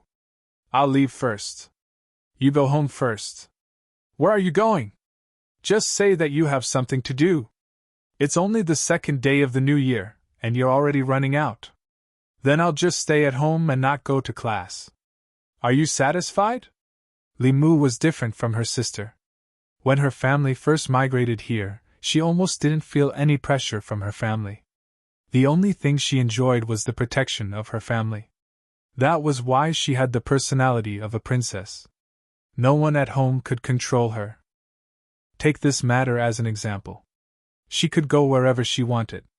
She went skiing in Alaska without telling her family at all. His family and school were going crazy. Li Mu left Li Qiong behind and ran away alone. But she still chased after Qin Zhao. Hey, that guy with the surname Qin. Qin Zhao frowned and turned to see Li Mu running over. What's the matter? To be honest, he'd never seen such an uneducated child. She wasn't young, but she didn't even know how to address people. No, Lidgrove was like that too. They were all under the care of their elders. They seemed to be the only ones in their eyes. The elders at home could help them solve any problem. To put it bluntly, this kind of child was a scam. This was also because of the lack of education. The excessive pampering at home made the child think that she could do whatever she wanted. Of course, Qin Zhao didn't have the right or obligation to educate someone else's child. If his own child was like this, Qin Zhao would slap her to death. Qin Zhao was a slave to his daughter, but he felt that the first thing to pamper was restraint. Endlessly satisfying a child's needs would only cause irreparable consequences to the child's personality. Just like the day before yesterday, when Jerlin wanted to play with firecrackers, Qin Zhao's attitude was very firm. What's the matter? Do you want to pursue my sister? No. You don't have to deny it, Li Mu said. My sister is so pretty. It's normal for you to want to pursue her. What are you trying to say? How about this? If there's any trouble in school, help me solve it and I'll help you pursue my sister. Not interested. Chen Zhao turned to leave. He really didn't like Li Mu. Don't regret it. My sister said that many people pursue her. If someone gets to her first, you can go cry. Li Mu yelled, unwilling to give up. Unfortunately, Chen Zhao didn't even care about her. Just as Li Mu was about to leave, he saw a few girls walking over. The girl in the lead was surrounded by all the other girls like the moon surrounded by stars.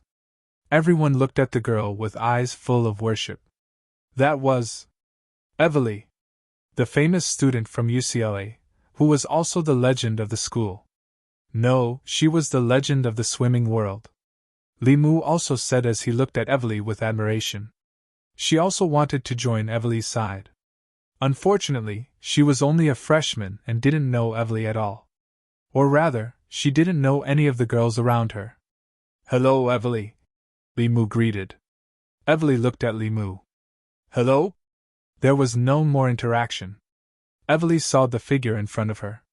He immediately sped up and caught up with Qin Zhao. When he was behind Qin Zhao, he patted his shoulder. Hi, Qin. Qin Zhao turned around. Are you here for training today? Evely pursed her lips. The swimming coach said that he wants to arrange strategies. I've had enough of him. I'm starting to wonder if he even knows how to swim. It was no wonder that Evely had such an attitude. After all, Evely had participated in most international competitions. Moreover, the swimming coach insisted on using Qin Zhao's method to teach Evely how to swim. If Qin Zhao was the one arranging it, Evely would definitely obey. However, the one teaching her was an amateur. Evely couldn't accept this. Think about it. Could an African lion accept the strategy of a sheep? Behind them, Li Mu stared at Qin Zhao and Evely in disbelief. Did Evely and Qin Zhao know each other? Moreover, they seemed very close. In any school, the students were always in groups. If you wanted to join a group, someone had to introduce you. Evely didn't need to be mentioned. If she wanted to join a group, any group would probably welcome her. Even other students would surround her and form a group with her as the center.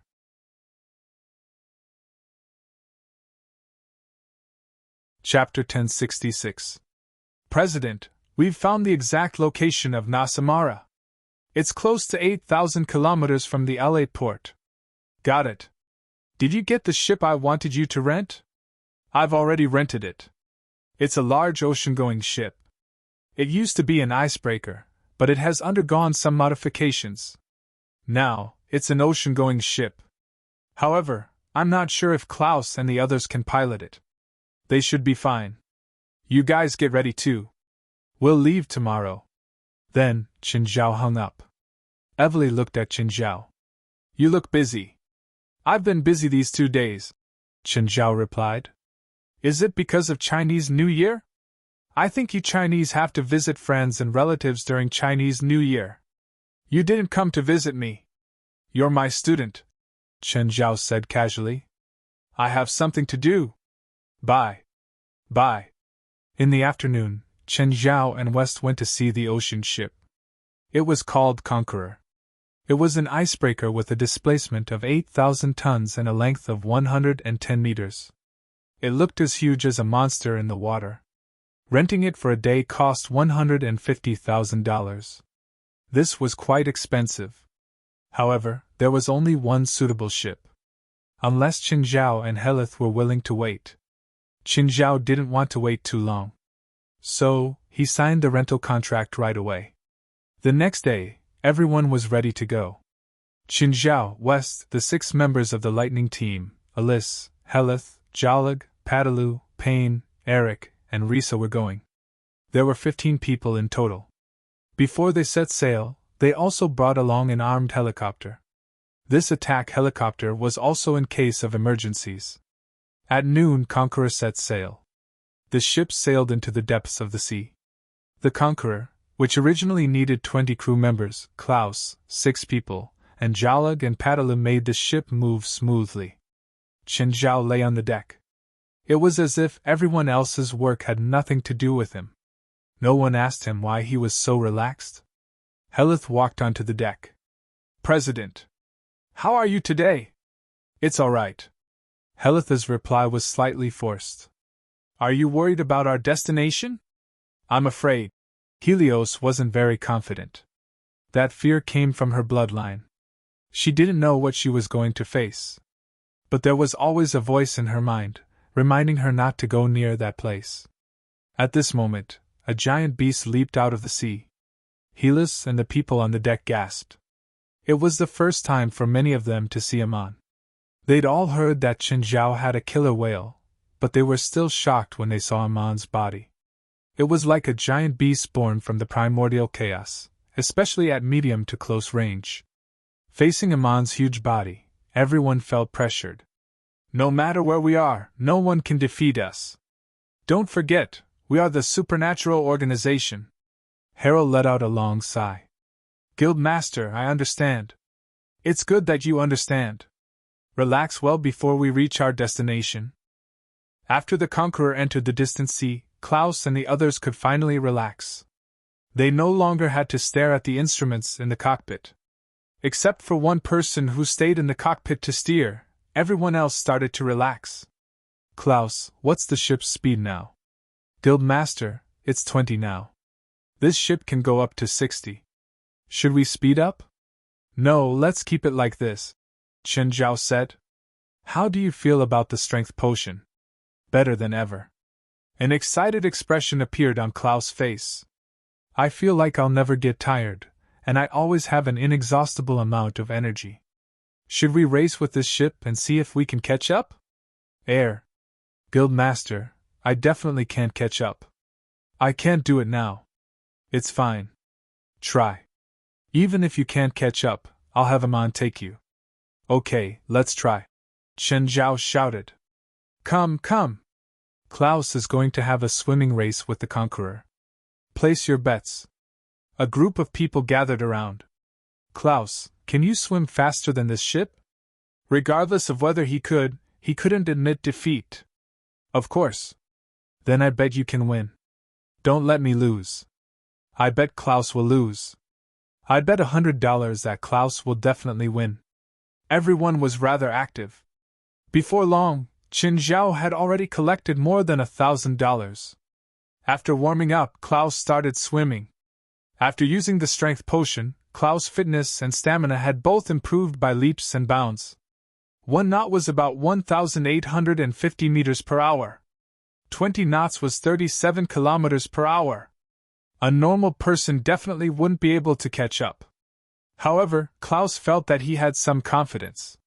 He didn't dare to say 100%, but he had at least a 50% chance. After jumping into the water, Klaus immediately sped up. Klaus's explosiveness was quite good. However, his stamina was average.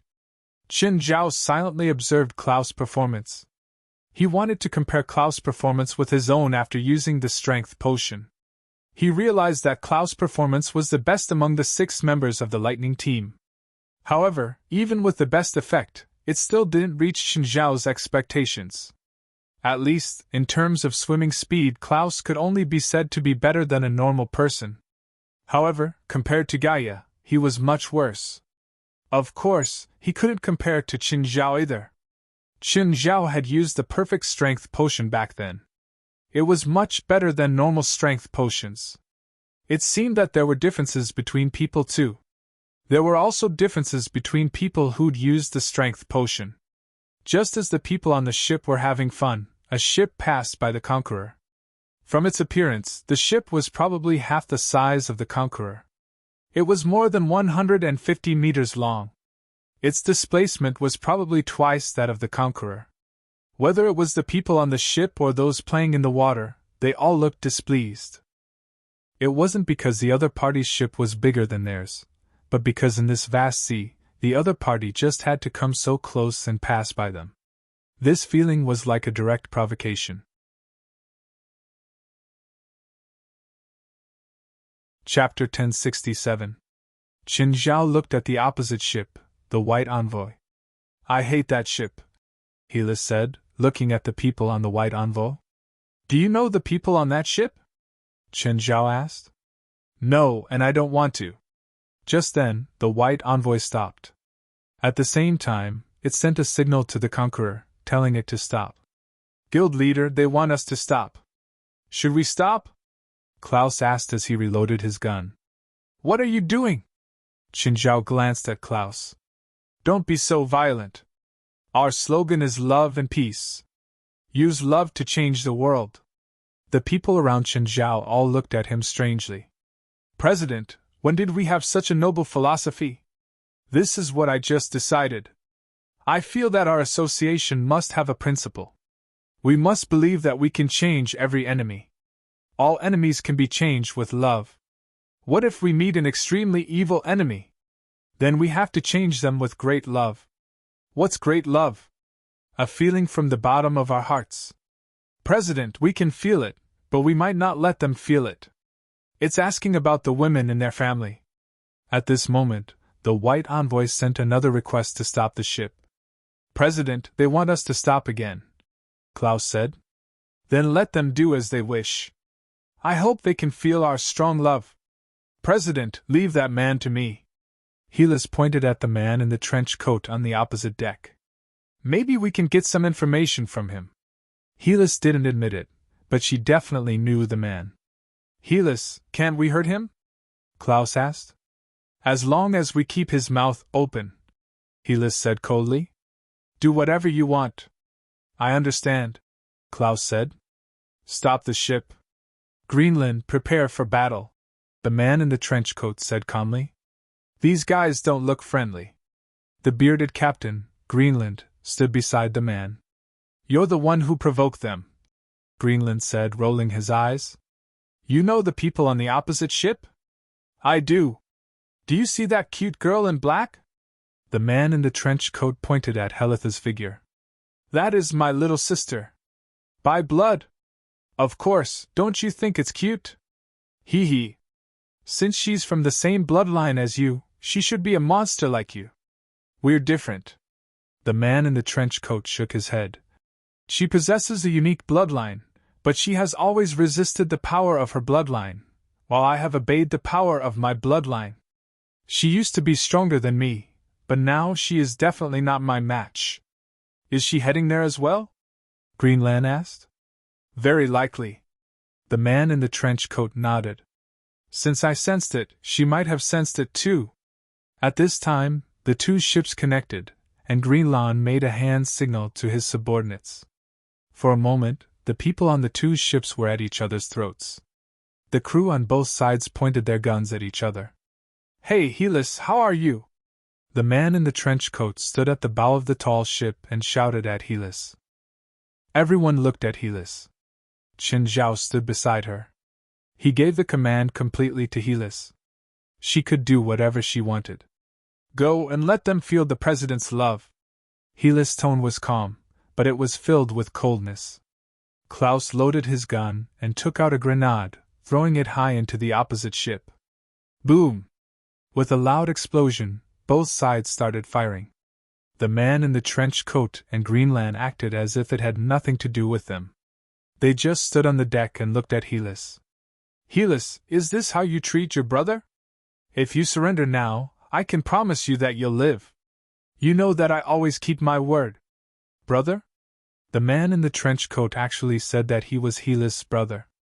But it seemed that their relationship was very bad. At least, Qin Zhao thought of his sister Yura. Compared to Helis, the siblings were much more harmonious. Is he really your brother? Qin Zhao asked curiously.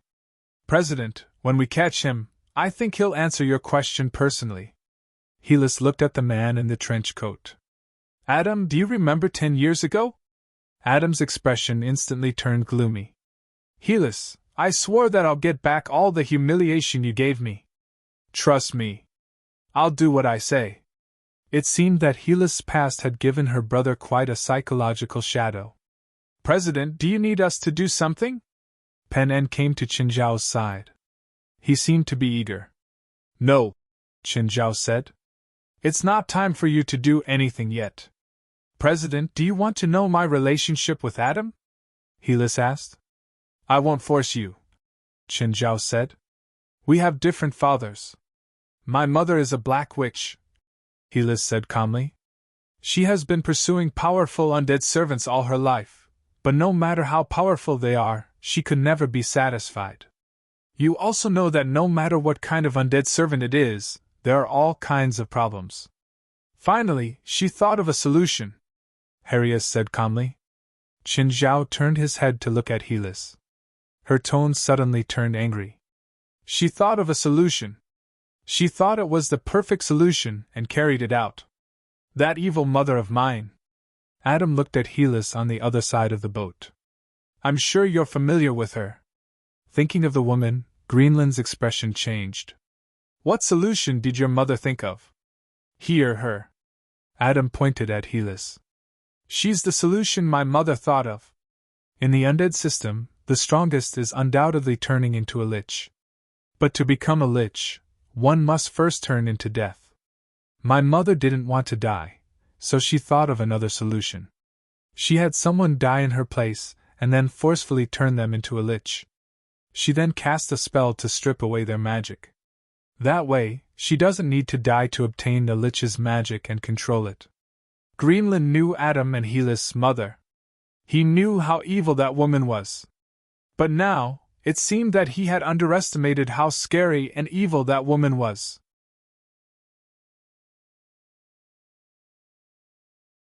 Chapter 1068. My mother gave birth to me and Adam because of this, Harris said calmly. Of course, he's a failure. Harris's voice was eerie. For this plan, she found 2 different men to give birth to children. Then she left Adam and I in different families. Before I was 10, I didn't even know I had a brother until one day, when I was attacked. He attacked you? Qin Zhao asked. Yes, it was him. Harris nodded. He barged into my life unreasonably and killed my adoptive parents in a cruel way, Harris said. Then he wanted to devour my magic power, but he lost. At that time, he told me that he was forced, so I let him go, said Harris. And then? Later on, I got more information and met more brothers and sisters. More brothers and sisters? Yes. For this plan, that woman gave birth to many, many children. Adam and I were only one of them. I was the youngest. She made us kill each other until there was only one survivor. Chen Zhao's expression changed. He also couldn't understand such a barbaric and cruel way of thinking. What kind of pleasure could a woman get from raising her own children like they were poisonous insects? Was that so-called plan really that important? Then all my siblings came to find me and attacked me. And you won? Then after they were defeated by me, they met Adam. What's that saying in China? The mantis stalks the cicada, unaware of the Oreo behind. Yes, Adam isn't the most outstanding, but he's definitely the most cunning. He devoured all 11 siblings. He devoured 11 siblings. So he should be very powerful, right? Not enough.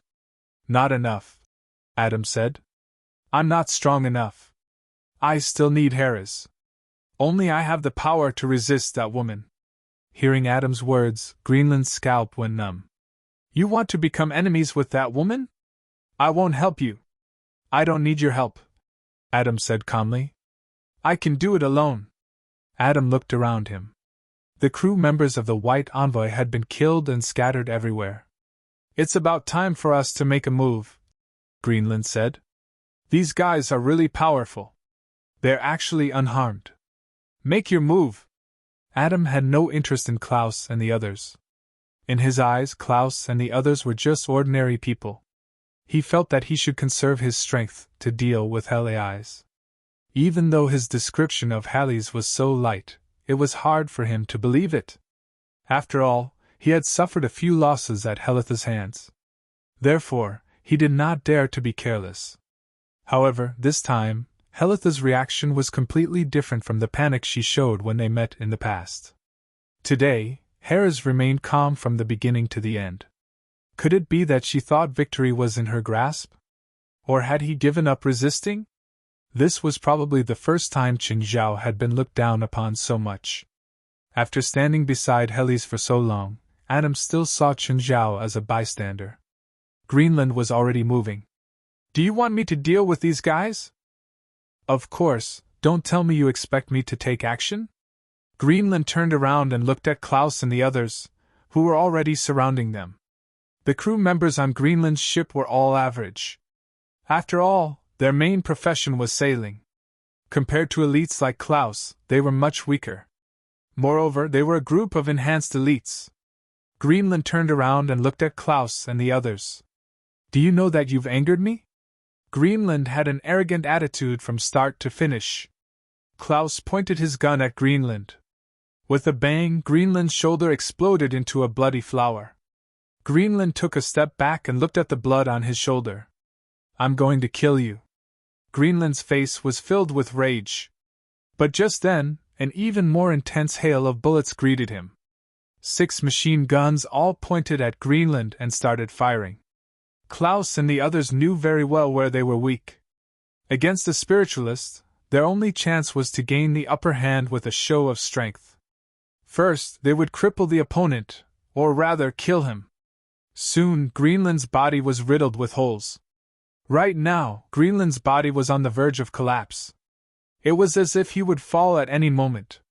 But he did not fall. The bullets were expelled from his body one by one. What spell is this? Klaus was somewhat surprised. Qin Zhao, who was on the opposite deck, was also surprised. What's this? It's said that there's a special type of magical constitution. They reject all foreign substances. Anything that doesn't belong to their body will be rejected by them. Alice said. Alice said, also, their bodies have muscle memory. No matter how distorted or deformed they are, even if they get burned, they can recover. Fuck, is this an undying body? Right now, Greenland was extremely arrogant. He stared at Klaus and the others with a fierce expression. Are you ready to despair? Greenland shouted. Klaus and the others exchanged glances. Confidence appeared on their faces. If you can do it, then come. Greenland suddenly sped up and charged at Klaus. Klaus did not want to get close to Greenland. He was not sure what spell Greenland had. Thus, he quickly retreated. Holding 2 guns in his hands, he kept shooting at Greenland. Greenland was fast, but Klaus was not slow either. It seemed that it would not be easy for Greenland to catch Klaus. Greenland chose to change his target and attacked another member of the Lightning Squad. However, this member's reaction was also very fast. He immediately pulled away. Anyway, no matter who Greenland approached, they would retreat and the others would shoot. This was a game of cat and mouse. Although Greenland could not be killed, he could not get close to Klaus and the others either. Klaus had already learned his lesson. Guns could not kill Greenland, but they could stop his movements. Especially if they pierced through his legs. Greenland's movements would be greatly affected and his recovery speed would be very slow. Greenland tried all sorts of methods to get close to the members of the Lightning Squad. However, all of them ended in failure. These guys were too cunning. They did not give Greenland a chance to get close at all. Chen Zhao looked at Greenland, who was being played. Is this guy here to be funny? Everyone glanced at Chen Zhao and thought to themselves. In his eyes, all the enemies were funny. But he had to admit that Greenland was indeed unbelievably strong in some aspects. Even if his head exploded, he would not be killed. Chapter 1069. Being unkillable was never an invincible skill. If he only had this skill back then, the grass on his grave would probably be more than a meter tall. Especially when he was facing people like Klaus. They were elites because they knew how to adapt. They knew that they had to face all kinds of enemies. Many of their enemies had special abilities. Thus, they would study and find solutions. They would even simulate real battles. For example, their research on the members of the society. They knew most people's weaknesses. They also knew how to defeat them. Of course, this wasn't their forte. Their forte was to find weaknesses. Klaus, when he's attacked in the stomach, he'll actively dodge or block. His weak point might be there. Yes, I know. Be careful. Klaus nodded. After exchanging information, they started attacking Greenland's stomach. Greenland couldn't actively attack anymore. He looked more and more anxious. Adam, help me! But just then, a large net fell from the sky and covered Greenland's head. Klaus and the others found a fishing net out of nowhere and used it to trap Greenland. Greenland was trapped in the fishing net, and he kept struggling. But Klaus and the others dragged him and hung him in the air. This time, Greenland was completely done for. Adam, save me, useless! Adam said, dissatisfied. Adam finally attacked. Of course, Klaus and the others had been guarding against him. So the moment Adam moved, Klaus' gun was already pointed at Adam. Bang! The bullet flew toward Adam, but a bone shield appeared in front of him. The bone shield blocked the bullet and started spinning around Adam's body.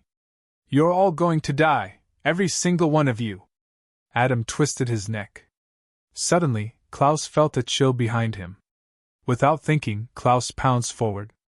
As he flipped, he fired 3 shots behind him. A white ghost appeared behind Klaus. It was covered in a tattered white robe and floated in the air. However, the bullets that Klaus used were also soaked in holy water and had the effect of causing damage to spiritual bodies. The white specter was instantly destroyed. Haris took the communicator and said to Klaus, Klaus, be careful. Adam has released frost spirits. As long as they come into contact with you, your body and soul will be frozen. Got it, thank you. Adam looked at Klaus and the others. He didn't panic when he saw a frost specter being destroyed. Because he had more than one frost ghost. Klaus suddenly leaped into the air and fired at the deck. A frost wraith appeared on the deck. However, before coming into contact with Klaus, Klaus already felt a chill. The other team members also reacted quickly, even though there were many frost ghosts on the ship. However, they were unable to get close to the Lightning Squad. The moment they launched a sneak attack, the members of the Lightning Squad would react. Adam couldn't help but frown when he saw how difficult it was to deal with the Lightning Squad. You've angered me. Adam pointed both of his palms at Klaus, and Klaus felt his brain suddenly freeze. At this time, Helios's voice came from the earpiece again. Be careful, this is soul attraction. He wants to drag your soul out and open the shield. The members of the association all wore magic shields made by Jalag. They could block some long-range magic attacks. Klaus didn't dare to be careless. Together with his team members, he opened the magic shields. Adam realized that his magic had failed again and glanced at Helios not far away. Very good, I'll remember you. As he spoke, Adam suddenly jumped over the railing and into the sea. Adam prepared to escape. Of course, in his opinion, this was a strategic retreat. The moment Adam fell into the water, a huge body appeared under his feet and lifted him up from the sea. It was a shark over 10 meters long. More accurately, it was a monster made from the corpse of a shark. President, he's going to escape. Escape? He can't escape. Adam was burning with rage at this moment. He hadn't used his trump card yet, but he had prepared it for Helios. But Helios didn't give him the chance. So he didn't want to expose his trump card so early, so he chose to retreat. He didn't expect that the lonely and cowardly girl in the past would have so many experts around her. The shark under his feet was a servant of the dead. It was also specially prepared for this trip. But he didn't expect to use it so soon. Suddenly, a huge wave rose from the sea and slammed toward him. A black fin appeared on the surface of the sea. Like the ridge of a sword, it split the water. What's that? Before Adam could react, the thing had already slashed at him. The living shark wanted to dodge, but the speed of that thing was too fast. Whoosh! The shark was cut in half by the halberd, instantly killed. Adam also fell into the water at this time. But the thing in the water turned back. Adam panicked completely, and hurriedly summoned the frost wraith from the sea. Just then, the monster in the water appeared again. This time, it revealed its true body. It was a killer whale, its shocking body leaping out of the water. The huge mouth was deep and dark. It swallowed the frost wraith in one gulp and then disappeared into the sea. When it landed, it even created a huge wave. Adam choked a few mouthfuls of water. He swam desperately and escaped. That was too terrifying. Was that a killer whale just now? What a joke. How could a killer whale be so big? By then, the conqueror had caught up. Helios stood on the bowstring and looked at the disheveled Adam. Adam, that looks like it's in trouble. Do you need help? Adam's expression was extremely gloomy. He wanted to say no, but he opened his mouth and didn't say anything in the end. He saw that the thing had been lingering around. But before he could reply, a huge net fell over him. Adam had never been so disheveled. He had been dragged onto a boat with a fishing net. Then, he was hung on a crane. Of course, he was accompanied by Greenland. They were brothers in trouble now. Just then, a girl walked over. Mr. Adam, I hope you won't resist. I'm going to seal your magic now. How could Adam give up without a fight? But Alice said, Do you see the meat grinder over there? If you resist, you'll have to go inside.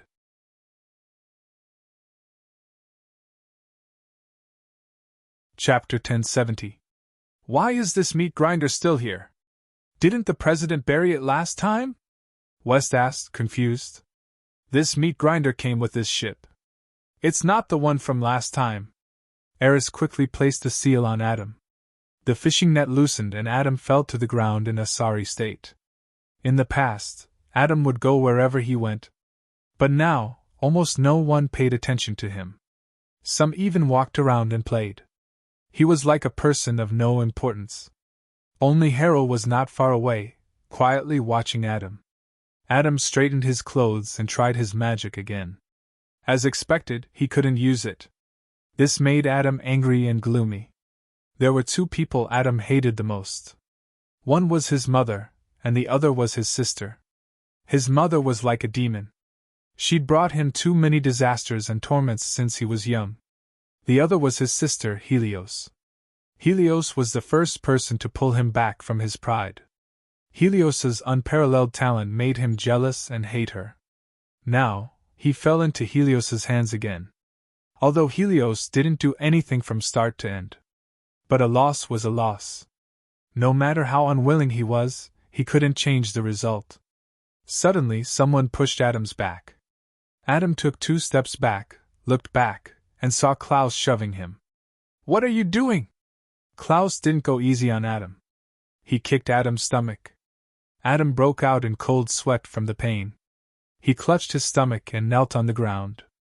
Can't you see someone waiting for you over there? You're already a captive. Why are you still pretending? Klaus and the others didn't go easy on Adam. They punched and kicked him on the ground. Adam had never been humiliated like this. Don't let me find a chance, Adam roared. Otherwise, I'll turn you into a human corpse. Clang. Adam's face was stomped on the cold and rough deck. You're still so stubborn even when you're about to die. Helios, are you just going to watch outsiders humiliate your brother? Adam roared. Helios walked over. Thank you, Klaus, but you shouldn't have treated him like this. Klaus shrugged, and Harris continued. Didn't we just fish up a few sea snakes? Let him have a taste. Wait, don't. Adam panicked. What he was most afraid of was running into a snake, no matter what kind of snake he ran into. Helios, I can tell you anything you want to know. No, compared to the questions you can answer me, I prefer to torture you, Harris said calmly. Right now, Qin Zhao was carrying a 2-meter-long colorful sea snake. The snake was very powerful. It curled its body and coiled around Qin Zhao's arm. Don't come near me. Don't come near me. Go away, go away. Qin Zhao pulled open Adam's pants and stuffed the snake inside. Help! Help! Help! Adam screamed again and again. He could feel that wet and slippery touch in his pants intimately touching his skin. Take it out. Hurry up and take it out. I'll tell you everything you want to know. Oh, we have serum on the ship, right? Chapter 1071. In Adam's impression, Helis was weak, cowardly, lowly, and stupid. She was a girl who didn't know how to fight back even when someone hurt her. In the past, Adam had appeared before her again and again and hurt her again and again. But in the end, her heart softened, and she let him go. In Adam's eyes, Helis was nothing to be afraid of. But now, Helis had changed. She became strange and cruel. And the people around her. Who were they? They looked so evil. They enjoyed humiliating and torturing others. After 6 hours of inhumane torture, Adam finally broke down. Now, I hope to get an answer to any question I ask. If I'm wrong, I'll ask again in an hour. Qin Zhao grabbed Adam's chin. First question. What's your name? You know the answer. Wrong answer. Qin Zhao shook his head. Then I'll come back in an hour. Qin Zhao turned to Klaus. I'll leave it to you. Wait. Where are you going? Adam was dumbfounded. It was just a habitual answer. Can you not be so serious? Helis, let's go eat dinner. What's dinner? Seafood dinner. President, leave some for me, Klaus said. Okay, I'll come back in an hour. Don't let him rest. When Qin Zhao and Helis walked out of the cabin, they heard another miserable scream. After filling their stomachs, Qin Zhao and Helis returned to the cabin. Qin Zhao looked at the time. I think we came too early. It's not even an hour. Adam curled up on the ground, trembling. At the moment, he didn't have any heroic spirit or pride left. He was like a homeless man in dire straits, his eyes filled with fear and despair. Klaus, let's go eat. President, it's only been half an hour. Klaus still didn't seem satisfied. Don't be like this. Give him a chance, Qin Zhao said. We're an organization with love. Okay. Klaus realized that Qin Zhao's love was very twisted. Are you willing to cooperate with my questions now?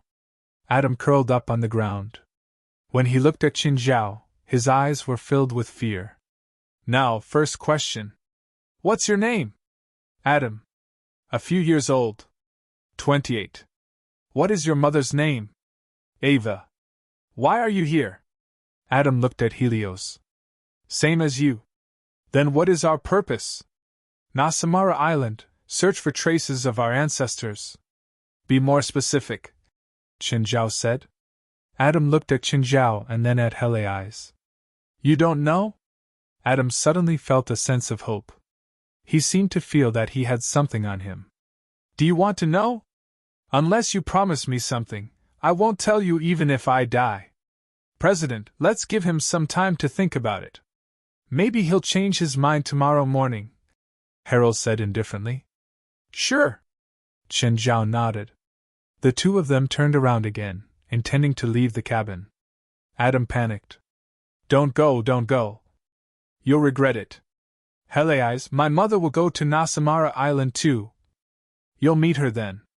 You know how scary she is. All of you will die. Helios paused and turned to look at Adam. No, I'll kill her this time. She's not as powerful as you think. After witnessing true power, I suddenly realized how small and insignificant my past vision was. You're dreaming. You can't defeat her. She's a demon. Adam was still determined. President, I want to undo his seal, Helios said. Do what you want to do, Qin Zhao said indifferently. Adam was dragged to the deck. All the lights on the ship shone on him. Helios was standing in front of Adam. Then, the seal on Adam was undone. Qin Zhao stood on the control tower, looking down at Adam and Helios. Klaus, get ready. If Helios is in danger, shoot that Adam. President, they're having a fair duel, right? It's not good for us to interfere like this. Duel my ass. Helios is one of us. I don't care what she thinks. If she's in danger, I won't just stand by. Klaus nodded. He knew that Qin Zhao was always protective. Since Qin Zhao requested this, he had nothing else to say. After Adam's seal was undone, his magic started recovering. It was removing the pain from his body. Helios, you're still as stupid as before. Adam regained his confidence.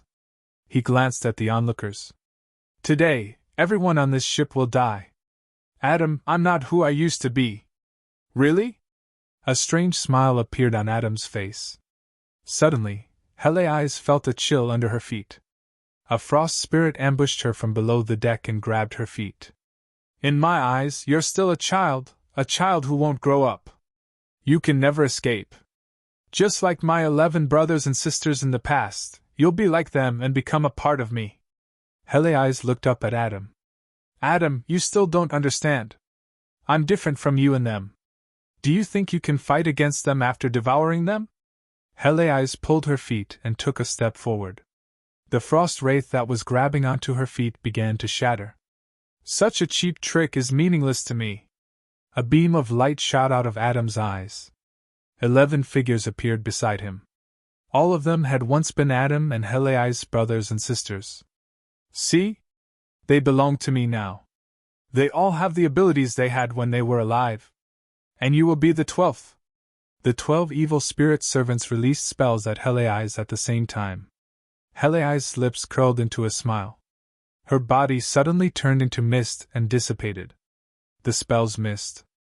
Helios' figure appeared behind Adam. I said that I'm not who I used to be. If you can't face this, you'll be like them. Adam suddenly turned his head to look at Helios. You actually have the death mist. Where did you find it? Greed appeared in Adam's eyes. For necromancers, the death mist was a naturally formed treasure. It was dangerous but powerful.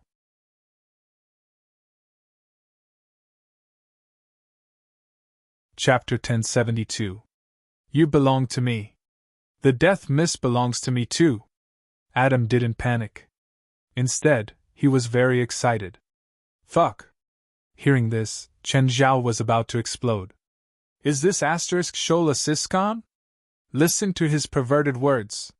Fortunately, Klaus and West pulled him back.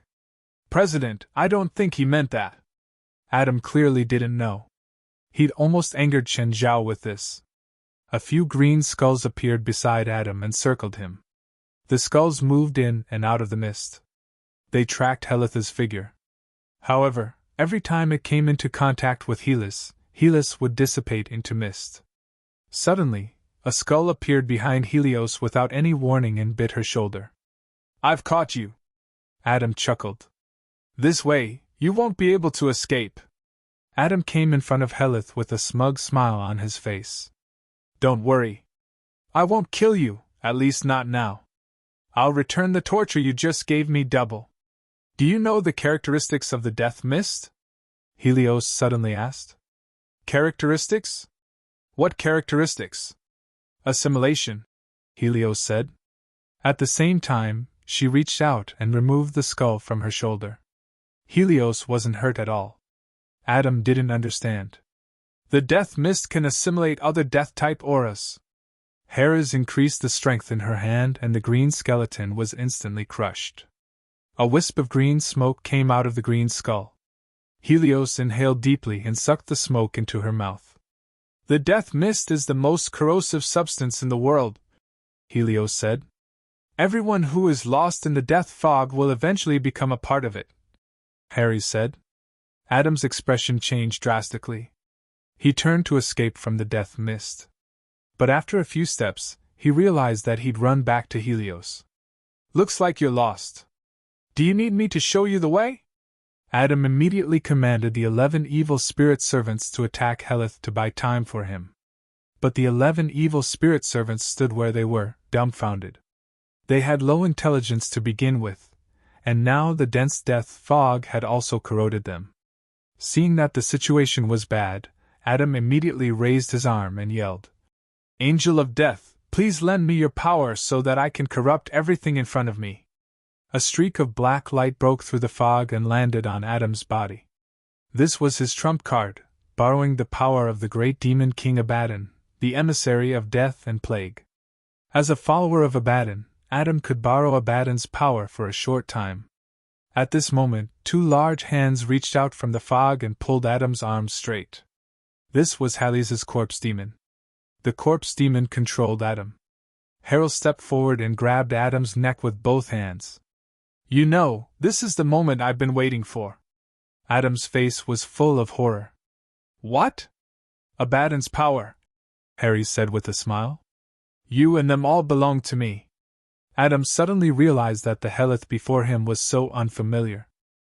She was as evil as his mother, and just as terrifying. No wonder Mother said, "You are her most perfect creation." Very soon, her creation will bring disaster to her. Adam could feel that his magic power was flowing away like a raging wave. Helios was devouring his magic power unscrupulously. Adam, Halley's, and 11 siblings. They were all created by their mother for the final plan. Therefore, their magic power was completely the same. They were born to kill and devour each other. But none of your paths have deviated from her plan. You're still in her control. Helios let go of Adam, who fell to the ground powerlessly. Go back and tell Mother that she doesn't need to find me this time. I'll go find her myself, Helios said. You're not going to kill me? Adam's face was filled with shock. If you die, who will tell me? Ha. You still haven't changed. You're still so weak. You can't defeat Mother like this. Helios turned around and looked at the control tower. President, can I let him go? Of course, you can decide, Qin Zhao said. But he can only have one lifeboat. Helios looked at Adam. I hope you have something that can contact Mother. You want to use me to lure Mother over? No, I'll wait for her on the island, Helios said. Don't you want to know the island's secret? No need, I already know, Helios said. After all, we have the same blood, don't we? Adam boarded a small lifeboat and was given some fresh water. Qin Zhao stood at the bow and watched Adam start the lifeboat with difficulty. Hey, Adam, we'll meet again soon. Adam looked up at Qin Zhao. Chinese, you better be careful of Helios. She's a complete monster. Is it really okay for you to sow discord between our superiors and subordinates so openly? Adam smiled and didn't say anything else. He was very confident in this move, because he'd used it many times in the past. After Adam left, Qin Zhao looked up at Greenland, who was still hanging in the fishing net. Put him down. Greenland had witnessed the entire process. He didn't want to become enemies with the people on Qin Zhao's boat. Just like the group led by Ava, they were filled with danger. Listen, sir, Greenland explained. We're just partners. I'm not your enemy. Smiling, Qin Zhao walked up to Greenland. Suddenly, a hand pierced through Greenland's abdomen. Greenland's body started convulsing slightly. You, let go, let go. I feel a familiar aura. There seems to be something familiar in your body. A piece of the otherworldly god's flesh was hiding in Greenland's abdomen. Just like the believers of the otherworldly god, they could obtain an almost immortal body through the otherworldly god's endless power. It was the same for Greenland, but the difference was that he obtained it directly instead of through faith. When Qin Zhao tried to pull out the piece of flesh, Greenland was in even more pain. Let me go, let me go. Greenland's voice changed. It was like two voices mixed together. Qin Zhao pulled out his bloody hand and wiped the blood on Greenland's body. Looks like it's not the same, Qin Zhao muttered to himself. Where's your original body?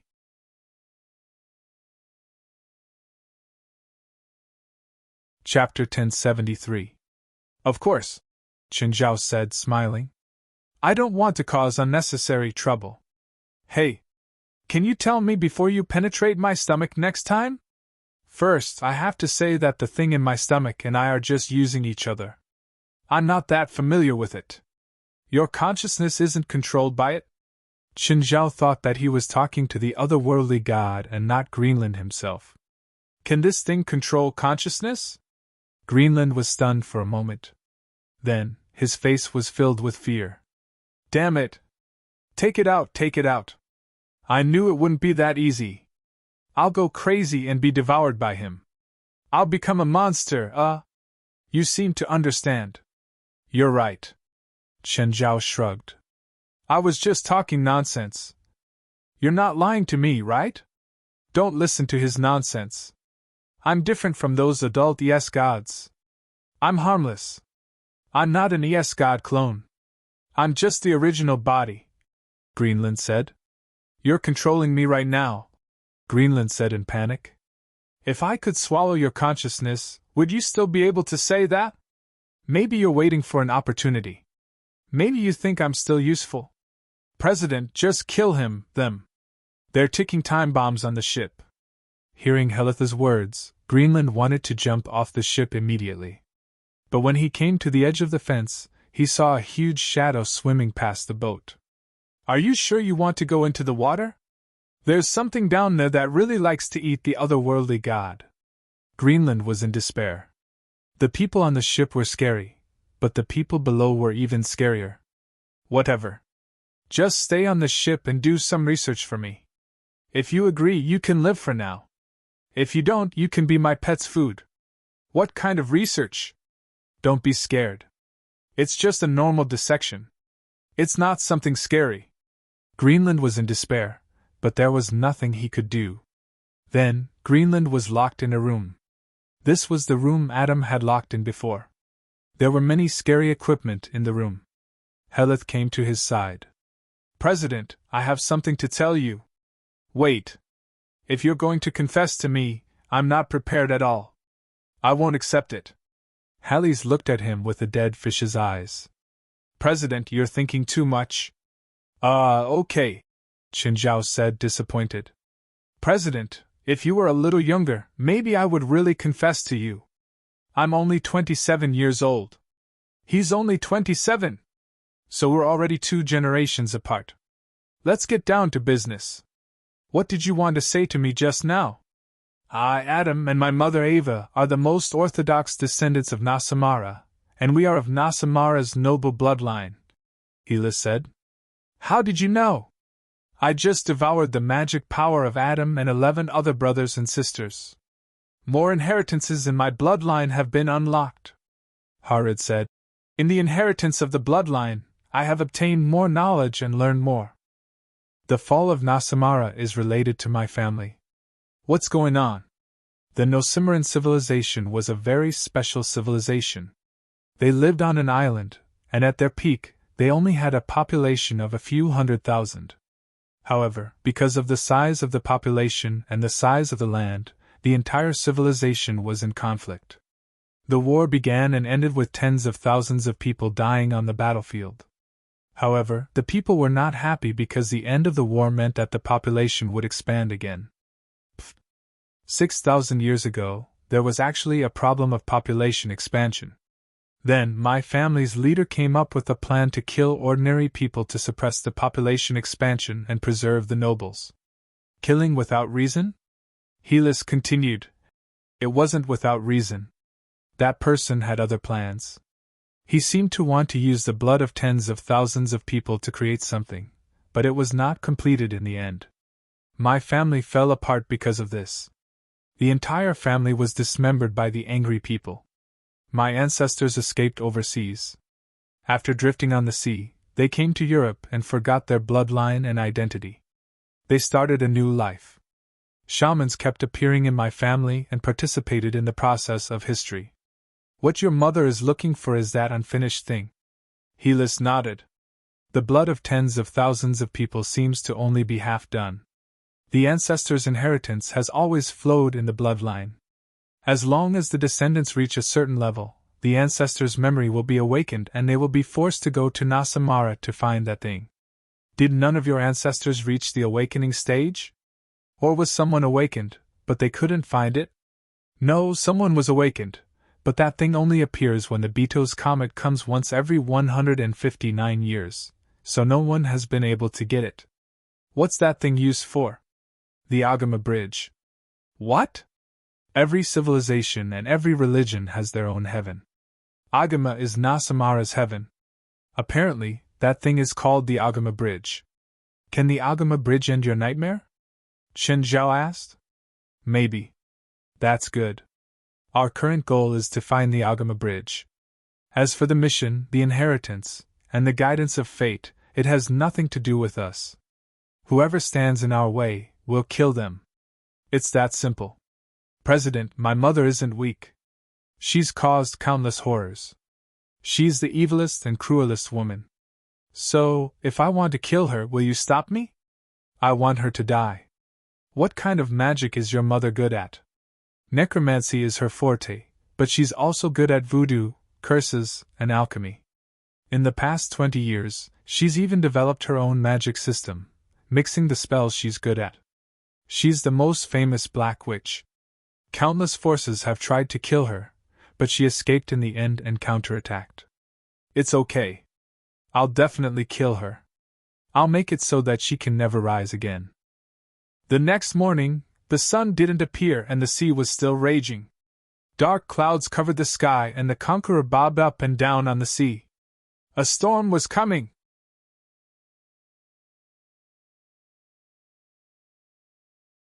Chapter 1074. Qinzhao had been to the sea before. However, this ship was completely different from the ships he had been on in the past. This was an ocean-going ship. The structure of an ocean-going ship was completely different from a yacht. In the face of wind and waves, the force produced was also different.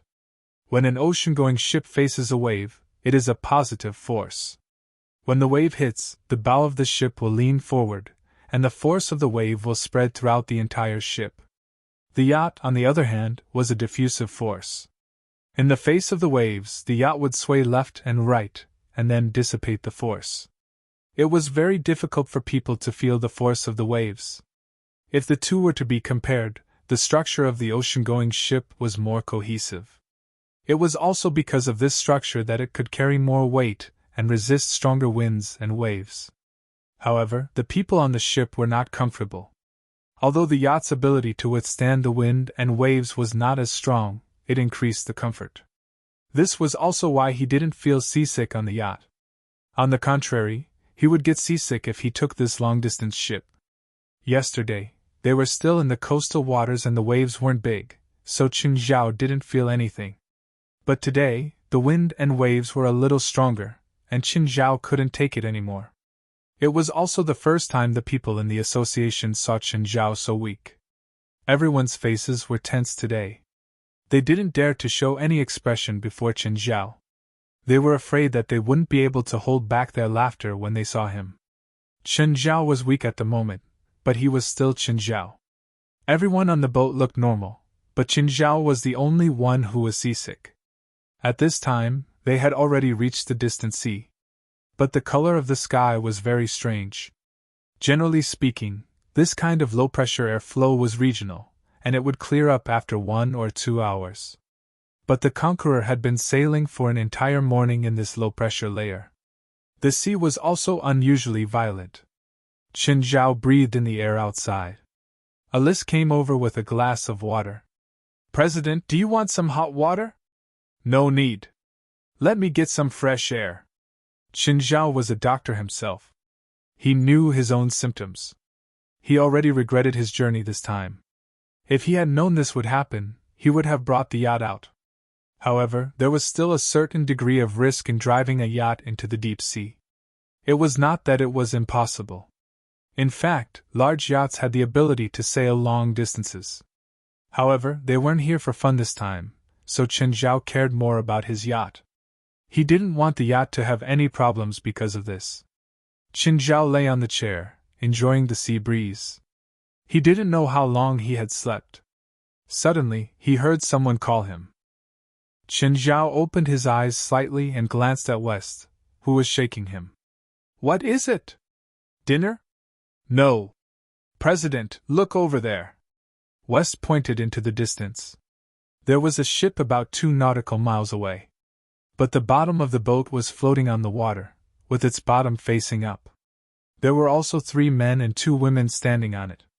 They had also seen the conqueror and were shouting for help. "Guild leader, should we rescue them?" "You decide." Qinzhao could not be bothered.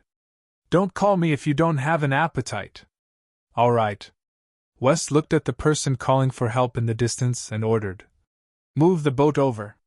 Domingo, Alger, Zoran, Emily, and Fios had spent the whole night trembling on the surface of the sea. Last night, their yacht was caught in a storm.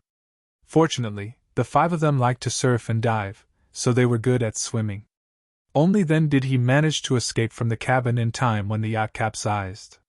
But just like that, they climbed to the bottom of the yacht and endured the storm. They could not contact their families or rescue them. Just as everyone was in despair, a ship appeared in their field of vision. The 5 of them were so excited that they desperately called for help. The Conqueror approached slowly. A motorboat was lowered and they were picked up one by one. "What's going on with you guys?" West asked. At this moment, the 5 of them were still in a state of shock. Each of them was covered with blankets, cold, and hungry. "We encountered a storm last night," Domingo said. "The yacht capsized. It's more than 2,000 kilometers from the coastline. Why did you drive the yacht here?" "We came from Hawaii. Originally, we only planned to take a stroll in the nearby waters, but the navigator and intelligent control system suddenly malfunctioned on the way. Even the communicator malfunctioned. Last night, we encountered a huge storm and capsized our ship." "Sir, can you send us back to Hawaii?" Domingo asked. "We're willing to pay a high price." "Sorry, no," West said. "We have our own sailing mission. We can't go back. Can you give me a satellite phone? We need to tell our families that we're safe."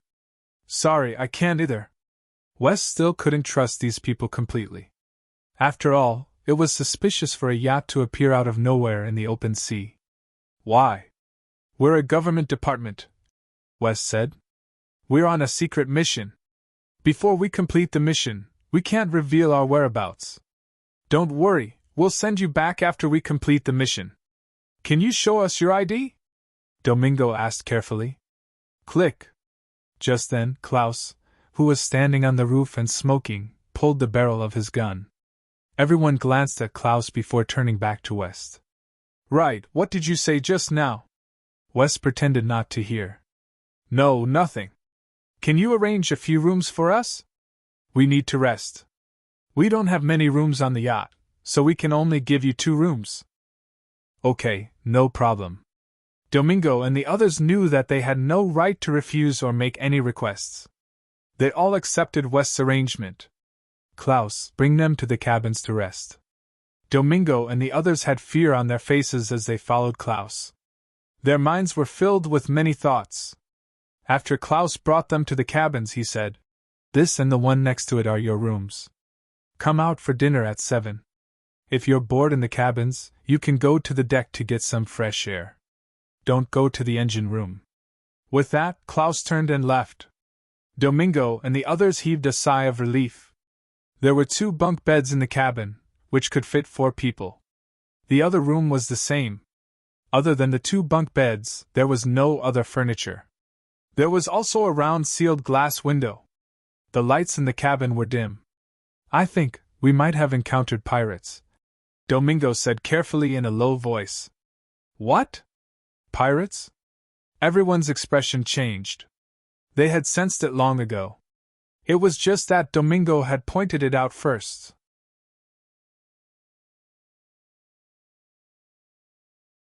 Chapter 1075. "Why change the name?" Alger asked, confused.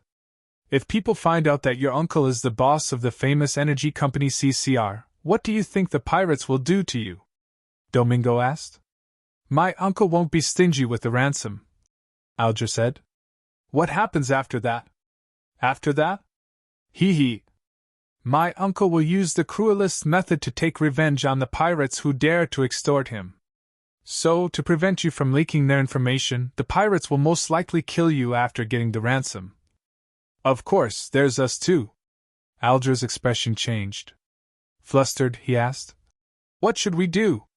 "We'll all change our personal information," Domingo said. "We'll pretend that we're middle-class kids out for fun.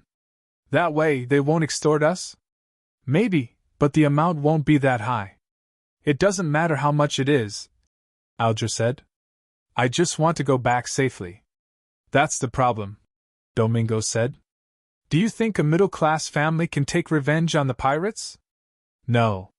So, if they're extorting a middle-class family, there's no need for them to kill us. Our chances of survival will increase greatly." Everyone found it reasonable. However, they did not know that their conversation had already been overheard by West and the others. Did you find out? West asked. Yes, Lisa said. The boss of CCR, Channon Layton. He has a nephew, Aldra Layton. What about the others? Domingo, 22 years old. He dropped out of university in his first year and started a small company. Zoran is 20 years old. He's also from a rich family. Emily is 19, Zoran's girlfriend. Fios is 20, the daughter of the boss of Odickerson Company. The yacht they rented is a large yacht from the Hawaiian Yacht Company. They rented it the day before yesterday for 5 days, Lisa said. The basic information is true. West nodded. Continue observing them. Although we can basically eliminate the suspicion, they're still outsiders. Don't let them cause trouble for us. Oh, tell them it's time for dinner. Mr. West, the president is still enjoying the breeze on the rooftop. Should we call him? Let's call him, West said.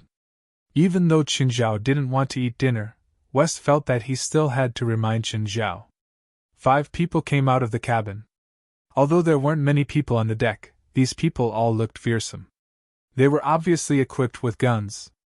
At this moment, there was a sudden thud in front of them. A figure landed in front of them. The 5 of them were shocked. They looked up and saw a little girl standing on the rooftop. Risa looked at everyone and said, I didn't push him down. He fell down by himself. Chen Zhao stood up shakily, clutching his head and shaking it hard.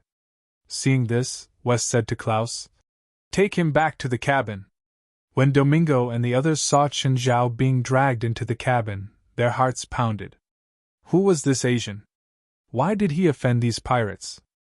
It seemed like he was treated very poorly on this ship. This caused everyone to feel anxious, and they didn't dare to have any other thoughts for the time being. Otherwise, these people would treat them the same way they treated the Asian. Even a little girl was so vicious. She'd pushed someone down from the rooftop, which was more than 10 meters high. Perhaps he wouldn't die, but he'd definitely be hurt. Kids, let's eat in the dining room, West said gently. Don't take what happened just now to heart. At the same time, Lisa was beside Qinzhao.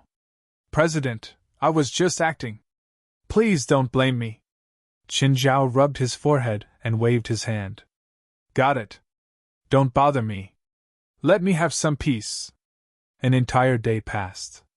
The waves didn't lessen. Instead, they grew stronger. Qinzhao's seasickness also worsened. He had no energy at all. Let's eat. You guys go too. When Lisa came to the dining room, everyone at the big table in the dining room was dead silent. Domingo's group of 5, in particular, buried their heads in dinner. They didn't even dare to make a sound. Actually, she'd pushed Qinzhao down to intimidate these people. She didn't want them to cause any trouble on the ship. Hi, I'm Risa. Can you tell me your names? Risa greeted Domingo's group warmly. The 5 looked up and exchanged glances. Then, they gave her the fake names that they'd agreed on. Smiling, Risa sat beside Domingo. Honesty is my first requirement when making friends, right? Lisa put Domingo's ID card in front of him, and Domingo touched his pocket. He realized that he had no idea when Risa had taken his ID. I hate dishonest people, Risa said. Do you know how I treat dishonest people? Risa, they're guests, West reminded her. Mr. West, is the mincing machine on the deck still usable? The last time it was used was to mince fish, right? I think so. Anyway, it's not a human. Pooh, Klaus put down his knife. Risa, we're at the dining table. Can we change the topic? Domingo's group was about to piss their pants. Risa felt the same way she'd felt when facing Chen Zhao before. Now, she felt it from the 5. Kids. Risa seemed to enjoy finding pleasure from them. I'll give you a chance. Answer my question again. What's your name? The 5 didn't have any training. Hearing Risa's trick, they were completely dumbfounded. They didn't dare to continue lying. One by one, they took the initiative to state their names and identities. Good girls. Risa smiled evilly. The people from the association looked at Risa, finding her abrupt. Risa was only 14 years old, but she sounded like an elder to Domingo's group. "Let's eat," Risa said. "What's dinner tonight?" "Sardines and grilled steak." "I like it." At this moment, in the eyes of Domingo and the others, Risa had become a little witch. After the 5 finished eating, they obediently returned to their rooms. The 2 girls didn't go to the next room. Instead, the 5 of them sat together.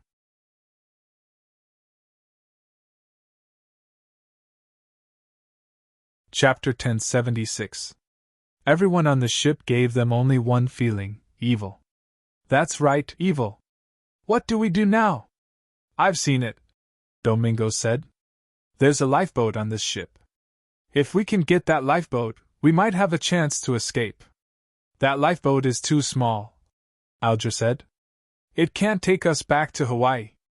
"No, we just need to escape from these pirates. We don't have to return to Hawaii." "What do you mean?" "Other than the lifeboat, we also have to get communication equipment." "But how do we get the lifeboat and communication equipment? They all have guns in their hands." "No rush," Domingo said. "They don't plan to kill us for now, so we can plan slowly. First, we have to get familiar with them and gain their trust."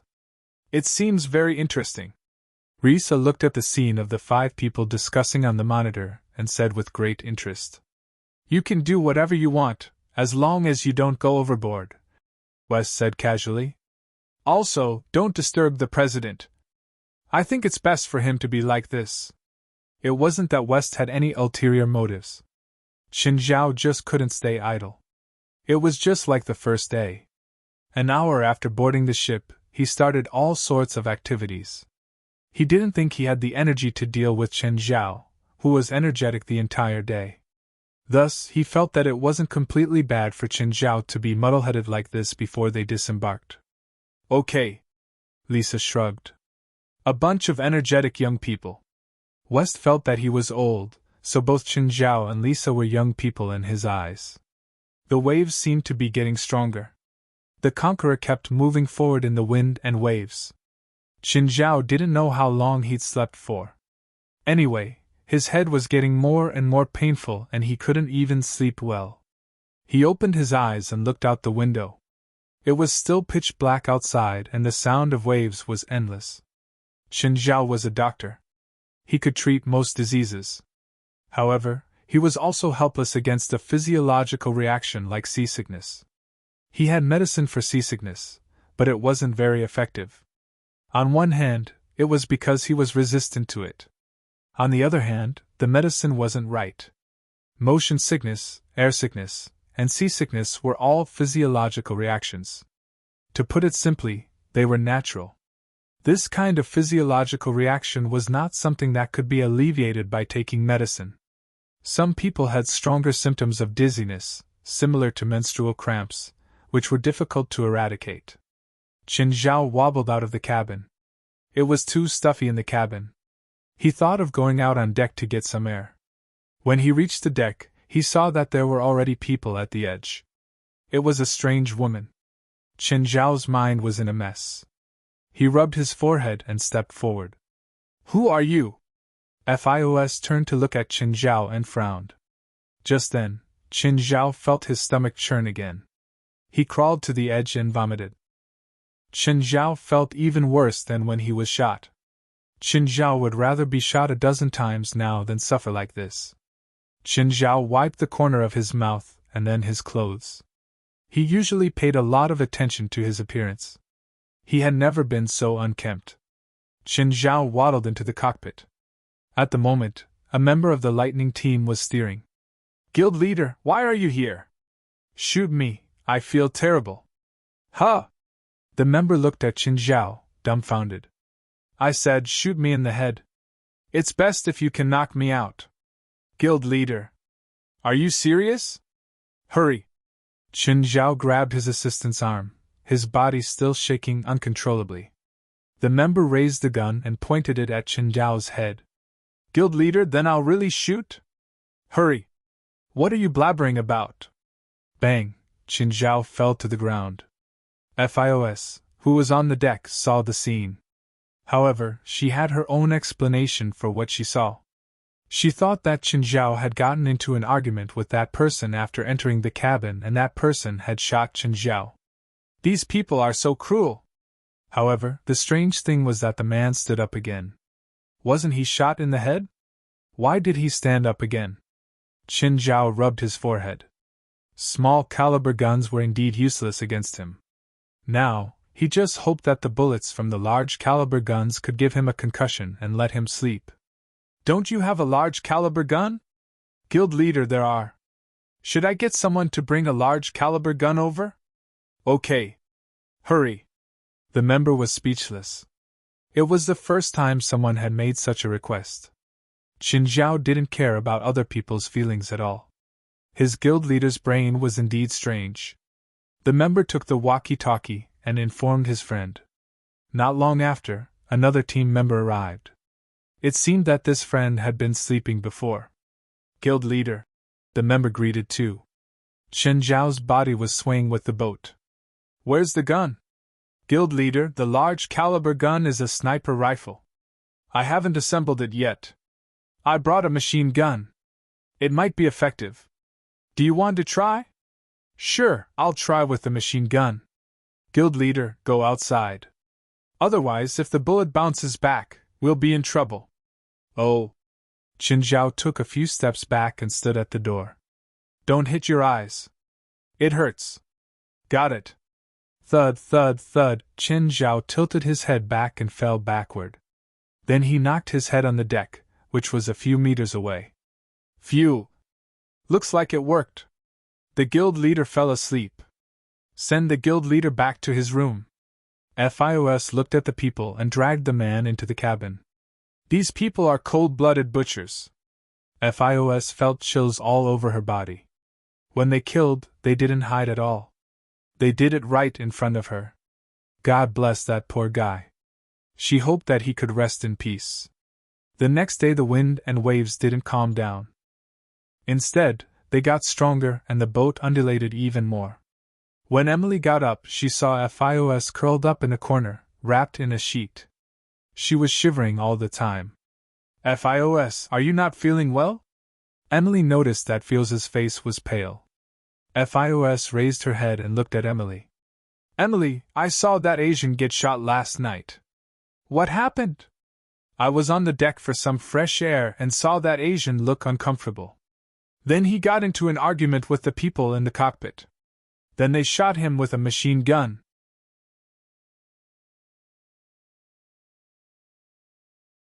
Chapter 1077. When Chen Zhao stood up, he rubbed his forehead. His seasickness didn't subside, but he felt that it was better after sleeping. When he walked out of the cabin, he saw the opposite door open as well. Amelia and Fiona came out. When Emily saw Chen Zhao, she froze for a moment. Then she turned to Fios. Fios, on the other hand, looked at Chen Zhao in shock. You're not dead? How can you say that? Who are you? Chen Zhao walked out of the cabin by himself. A cold breeze blew over. It was still February, so the temperature at sea was quite low. But to Chen Zhao, it was refreshing. The coolness was just right. It would be even better if it could be lower. Emily and Fios walked out with a lot on their minds. Then they saw Chen Zhao take off his pants. What's he doing? It's so cold. Does he want to freeze to death? Fios asked, blushing. Then they saw Chen Zhao climb up the fence and jump into the sea. Is he crazy? Is he really going to kill himself? How cold was the sea? Plus, the ship was sailing now. It wasn't still. How was he going to get on the ship after jumping? Emily and Fios ran to the edge of the ship. Then they saw that Chen Zhao had already landed at the back and disappeared in the blink of an eye. As for Chen Zhao, he wasn't in a hurry at all. It was fine as long as he could see the ship. He jumped into the sea mainly to clear his head. As expected, he was much more clear-headed after entering the water. The cool, seawater stimulated his skin and revived him. He should have gone into the sea earlier. Then he wouldn't have to suffer for so long. Qinzhao swam to the back of the ship and climbed back in. After returning to the cabin, he changed his clothes and lay down to sleep again. "Fios Erica, what are you doing here?" Domingo, Zoran, and Alger walked out of the cabin and saw the two pale-faced men and women on the deck. "We just saw that Asian jump into the sea." "Jump into the sea? Why did he jump into the sea?" "He must have killed himself because he couldn't take the torture of being a pirate," Emily said. The three men glanced at each other, their hearts heavy. At this time, Lisa came over. "Hi, how are you guys? You don't look well. Did you not sleep well last night? It's really hard to sleep on such a bumpy boat," Risa said to herself. No one spoke and just looked at Raisha in silence. "Shall we play a game?" "What game?" "A survival game." Lisa took out a revolver. "Have you heard of the Russian roulette?" Everyone's faces froze in an instant. The Russian roulette was not referring to the roulette wheel in the casino, but the roulette wheel for revolvers. "Including me, there are exactly 6 people, and there's a bullet inside." Risa opened the cylinder, and everyone saw the bullet inside. Then Risa turned the gun and pulled the trigger on her temple. However, there were no gunshots. Everyone didn't know if they were disappointed or relieved. "If it's a single spin, then one person will die every time. That would be too boring. So, everyone can spin once. This way, we can play longer. Everyone has a 1/6 chance. It won't be like the traditional Russian roulette, where the game ends in 1 round," Risa said. "Who's next?" No one took the gun. Risa looked at the crowd and asked, "No one took the gun? Then I can only order to throw you into the sea." Domingo grabbed the gun from Risa's hand, but he didn't point it at himself. He was hesitating if he should seize the opportunity to control Risa and force the pirates to give them the lifeboat. "Now is a good chance." Risa smiled like a demon. Domingo shivered. He didn't know if he was frightened by Risa's smile or because of the cold wind. In the end, Domingo pointed the gun at his temple, but his hand was shaking. "Crack, a free pass?" Domingo cried with joy. It was good to be alive. "Okay, next one, pass to the left," Risa said. Risa's fighting ability had been fully awakened. Her smile was full of evil and excitement. On Domingo's left was Orpheus. Holding the revolver with trembling hands, Orpheus pointed it at Risa with both hands. "Do you dare to shoot?" Risa smiled at Orpheus. Orpheus' body suddenly stopped trembling, and his eyes became fierce. She didn't want to stay in this damn place anymore. Even if she died at sea, it would be better than staying with this little demon. "Get on the boat, now, right now, or I'll shoot." No one had thought that Domingo wouldn't dare to do this. Orpheus, a rich girl, actually dared to do it. "Hurry up, do you hear me?" Orpheus looked in other directions, wanting to attract other people's attention. There were people around, but no one paid attention to her. No one seemed to care about what was happening here. And no one cared that Risa was being held at gunpoint. "Why do you think they'll compromise with you just because you took me hostage? Aren't you one of them?" Risa's smile gradually faded, and a tear streaked down her face. "You know, not long ago, I played this game with my companions, and in the end, I was the only one who survived." Everyone froze and looked at Risa in astonishment. "Do you think I really like playing this game with you?" Risa choked and said. "I just want to be free as soon as possible. I don't want to play anymore. I want to die. My parents, my family, and my best friend died at gunpoint like this. All you see is me forcing you to play the game, but do you think I really want to play with you?" Only then did everyone realize that this girl was a victim like them. No wonder no one cared whether this girl was taken hostage or not, and no one cared whether she lived or died. She was lucky, but also unfortunate. Every time they gather 6 people, they will start playing this game until the last person survives, and then wait for the next time to gather 6 people. Not far away, those who heard Risa's words all rolled their eyes. "Is this girl a drama queen? It's so boring on the boat that she actually came up with this method to play."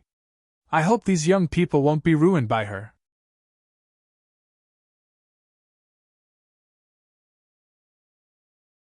Chapter 1078. Poor child, Fios said softly. However, the next moment, a gunshot pulled everyone back to reality. Lisa fell to the ground. Everyone stared at Fios in astonishment. Fios, what are you doing? You killed a child! Emily screamed. A genius girl who passed the Mensa test and was invited to many famous universities at the age of 12. She's an orphan, Fios said. She said that her parents were killed on the ship. Obviously, she lied, said Fios. But she's just a child. She's a demon, Fios said. Just then, Lisa stood up again. Fiona wasn't surprised at all. Fios Leon passed the Mensa test at the age of 10. Among the geniuses in the past 10 years, she's second only to me, Lisa said with a smile. Fios looked at Risa. How did you become a pirate? Looks like you're not as smart as I thought, Lisa said with a smile. Just then, a white line appeared in front of them. Then, the conqueror let out a loud whistle. A huge wave is coming! Everyone, get ready! Lisa turned around and looked at the incoming wave. Such a huge wave. It's at least 15 meters high. No, it's 18 meters. Fios looked at the wave and said in a competitive tone. Looks like you're not as good as I thought. Bang! The wave was already crashing toward them. First, Zoran was thrown out of the deck by the wave. He screamed and flew away. No one could save him. In the face of the force of nature, the power of humans seemed so insignificant. The others only survived because they held on to the railings tightly. The conqueror was also thrown off course by the wave. Fios found that Lisa was able to resist the impact of the huge wave without holding on to any handrails. Suddenly, a huge black pillar appeared in front of them. The black pillar stretched across the sky and covered everything in front of it. That thing had a very awesome name, the Eye of the Storm. The only way to see the Eye of the Storm was to observe it from near-Earth weather satellites. From the outside, they could only see a black pillar. Damn it, we can't go any closer, Fios yelled. Domingo, get into the cabin! Even without Fios's reminder, they knew that this was not a good place to stay. When Fios was about to enter the cabin, she suddenly saw something in front of her. There seemed to be a ship in the direction of the Eye of the Storm. Not just one, but many. However, those ships did not look like modern ships. They were hung with messy old sails, and their bodies were made of rotten wood. They were not sailing on the surface of the sea. Instead, they were riding on huge waves. That feeling was just like the legendary ghost ship. What is that? Ghost ship! Ghost ship! Prepare for battle! Someone on the ship shouted. Fios heard gunshots and bombs exploding. However, this was only the beginning. Soon, an even more intense impact followed. Bang! A ghost ship slammed into the Conqueror, causing it to tilt to the side. Then, another Spectre ship crashed into it. The Conqueror completely covered the surface of the sea. Abandoned ship! Abandoned ship! All Fios could hear was chaos and noise. Then she was thrown out of the ship. Cold, chaos, and darkness spread all over Fios's body. Suddenly Fios felt a hand grab her. Fios opened her eyes and saw that Risa was holding her hand in the sea. For some reason, Fios felt a surge of warmth, which kept her from freezing in the sea. Fios was trying her best to swing her arms, but the waves were too strong for her to do much. All she could do was drift. Just then, Fios saw another ship, a luxurious yacht. However, the yacht was heading toward the center of the storm. Ava, the Black Witch, was on the yacht. Adam had witnessed all of this. He knew how powerful his mother was. However, this was also the first time he saw his mother summon 6 ghost ships. The Conqueror was torn apart and capsized. What a terrifying power! Adam, I've avenged you. Are you satisfied now? Of course, Mother. Adam's smile was a bit forced. But Helly's also, her? Don't worry, she won't die. After all, she's my daughter, my most outstanding and perfect work. How can she die here so easily? Ava said calmly. Let's go. Nasamara is right in front of us. I don't want to miss the approach of Agama, which happens once every 159 years. After all, I don't have a third 159 years. Adam's heart skipped a beat. He looked up at Ava. Mother! You! Ava turned to look at Adam with a smile. Is it strange? I'm 360 years old. You! How? Do you want to ask me how I can live so long? Adam lowered his head. Of course he wanted to know. Living for 360 years. This was an unimaginable lifespan. There are many ways to live for 360 years. For example, the method I use is to constantly change body parts and internal organs. Except for the brain, I have changed many things. This is the benefit of alchemy. Of course, the risk of changing the head is too great. I have only changed it twice, and each time the success rate was less than 10%. But I was very lucky and succeeded both times. Then Can I learn? You don't need it right now, and you're not strong enough. Ava gently pinched Adam's chin. In the past 3 centuries, I have been constantly pursuing ways to extend my lifespan. I think Nasamara Island will give me the final answer. Mother, what exactly is on Nasamara Island? I don't know either. My ancestors' ambitions were even greater than mine. I don't know what they wanted to do at that time. An excited look appeared on Ava's face. But just thinking about slaughtering tens of thousands of people for that plan, I feel my blood boiling. That must be a plan that shocked me, and I can hear that voice in my bloodline, telling me to take over and perfect that plan. Mother! There aren't that many people for you to slaughter now. Adam's voice was trembling. Even he was afraid of his mother's terrifying and dark heart. If it was before World War II, tens of thousands, or even hundreds of thousands of people dying would not be news. But this was a civilized society.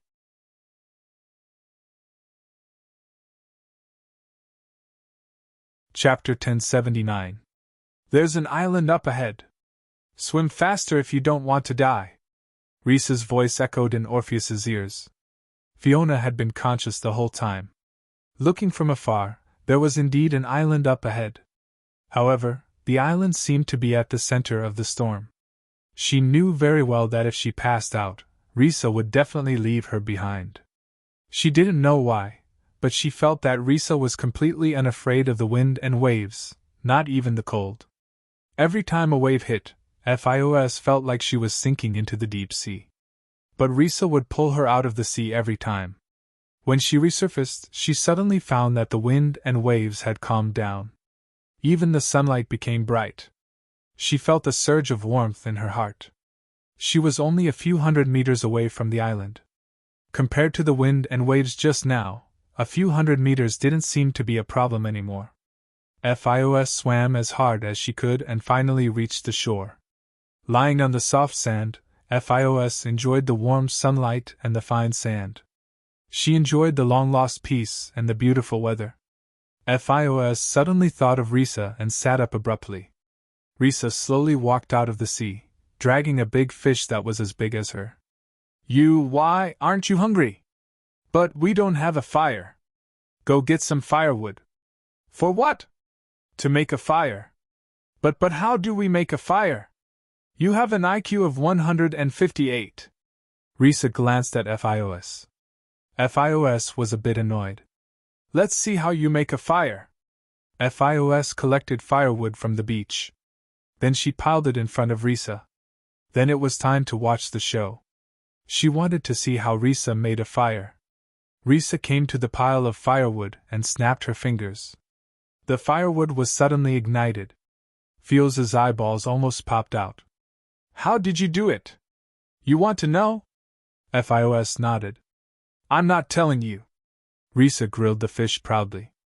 Fios noticed that Rhesa wasn't sad about the shipwreck at all. Aren't you worried about your situation at all? Why should I? Then you don't worry about your friends? Nope. You have no feelings for them at all? Well, a little, but not too deep. Besides, if I can't die, they can't either, Risa said matter-of-factly. You're really confident in them, but this is a vast ocean, and there's a superstorm outside. We're lucky to be able to survive. Do you think your companions will be as lucky? Risa glanced at Fios. Are you sure it's because of luck? Earlier, I saw a ghost ship. That can't be real, right? Was it just a hallucination? Fios had always been brooding over this. She felt that she was hallucinating because she was on the verge of death. In fact, some experts and scholars had analyzed that the so-called ghost ships were illusions that people had when they faced huge waves. Fios did not know if what she saw was real or just an illusion.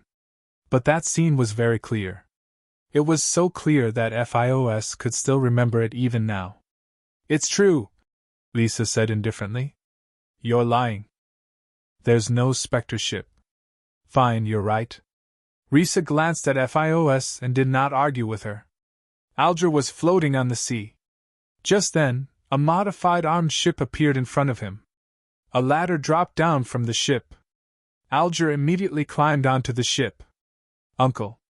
Alger saw a dignified man standing in front of him. His uncle, Channon Laydon, was actually here. Who allowed you to act on your own? Uncle, the Laydons have been hunting the Black Witch for 3 centuries. This is the first time we've been so close to her. You shouldn't have let ordinary people get involved. Channon Laydon's eyes were like torches, and he had a cold aura around him. Domingo is with me too. I'm even more worried because of him. That kid has too many thoughts. Channon Laydon said. Domingo is my friend. Your friend won't lead you to your death. We found the Black Witch's whereabouts, so we immediately followed her after informing you. Are you sure the Black Witch is heading toward the center of the storm? Yes, I'm sure. I saw her ship enter the storm with my own eyes. She even used magic to sink the pirate ship that carried me. Pirate ship? Yes, the ship we rented sank in the storm. Then, a group of pirates rescued it. Of course, those pirates aren't good people either. Just then, a crew member hurried over with a pair of binoculars. Boss, there's a drowned person ahead. Channon Laydon took the binoculars and saw a person lying on a swimming ring in the raging sea. He held a bottle of wine in one hand and a barbecue in the other. Channon Laydon put down the binoculars and rubbed his eyes. Then he looked again. Yes, that person was actually enjoying good food and wine in the storm. Is there an Asian on that pirate ship? Channon Laydon asked. Alger froze for a moment before nodding. There is one, but that Asian doesn't seem to be a pirate. He's also someone who got into trouble and committed suicide by jumping into the sea. Channon Laydon handed the binoculars to Alger. Is it that man? Yes, it's that man. Pull that person up, Channon Laydon said. A moment later, Chen Zhao was pulled up. You are? Qin Zhao really didn't have much of an impression of Alger. Alger had seen Qin Zhao a few times on the Conqueror. However, Qin Zhao was in a daze every time and didn't notice Alger at all. Don't you recognize me? Alger asked, looking at Qin Zhao. Qin Zhao combed his hair and then poured the water out of his ears. Can I wash up? I need to change my clothes now, Qin Zhao said. After soaking in the sea for a long time, the seawater had salted after coming ashore. It felt very uncomfortable on his skin. If you want to wash and change your clothes, that's fine. I can even provide you with food, but you have to answer my question first. No comment. Qin Zhao didn't even know who Alger was. Channon Laydon stood at the side silently. He frowned and kept staring at Qin Zhao. This man was too calm, both at sea and on the ship.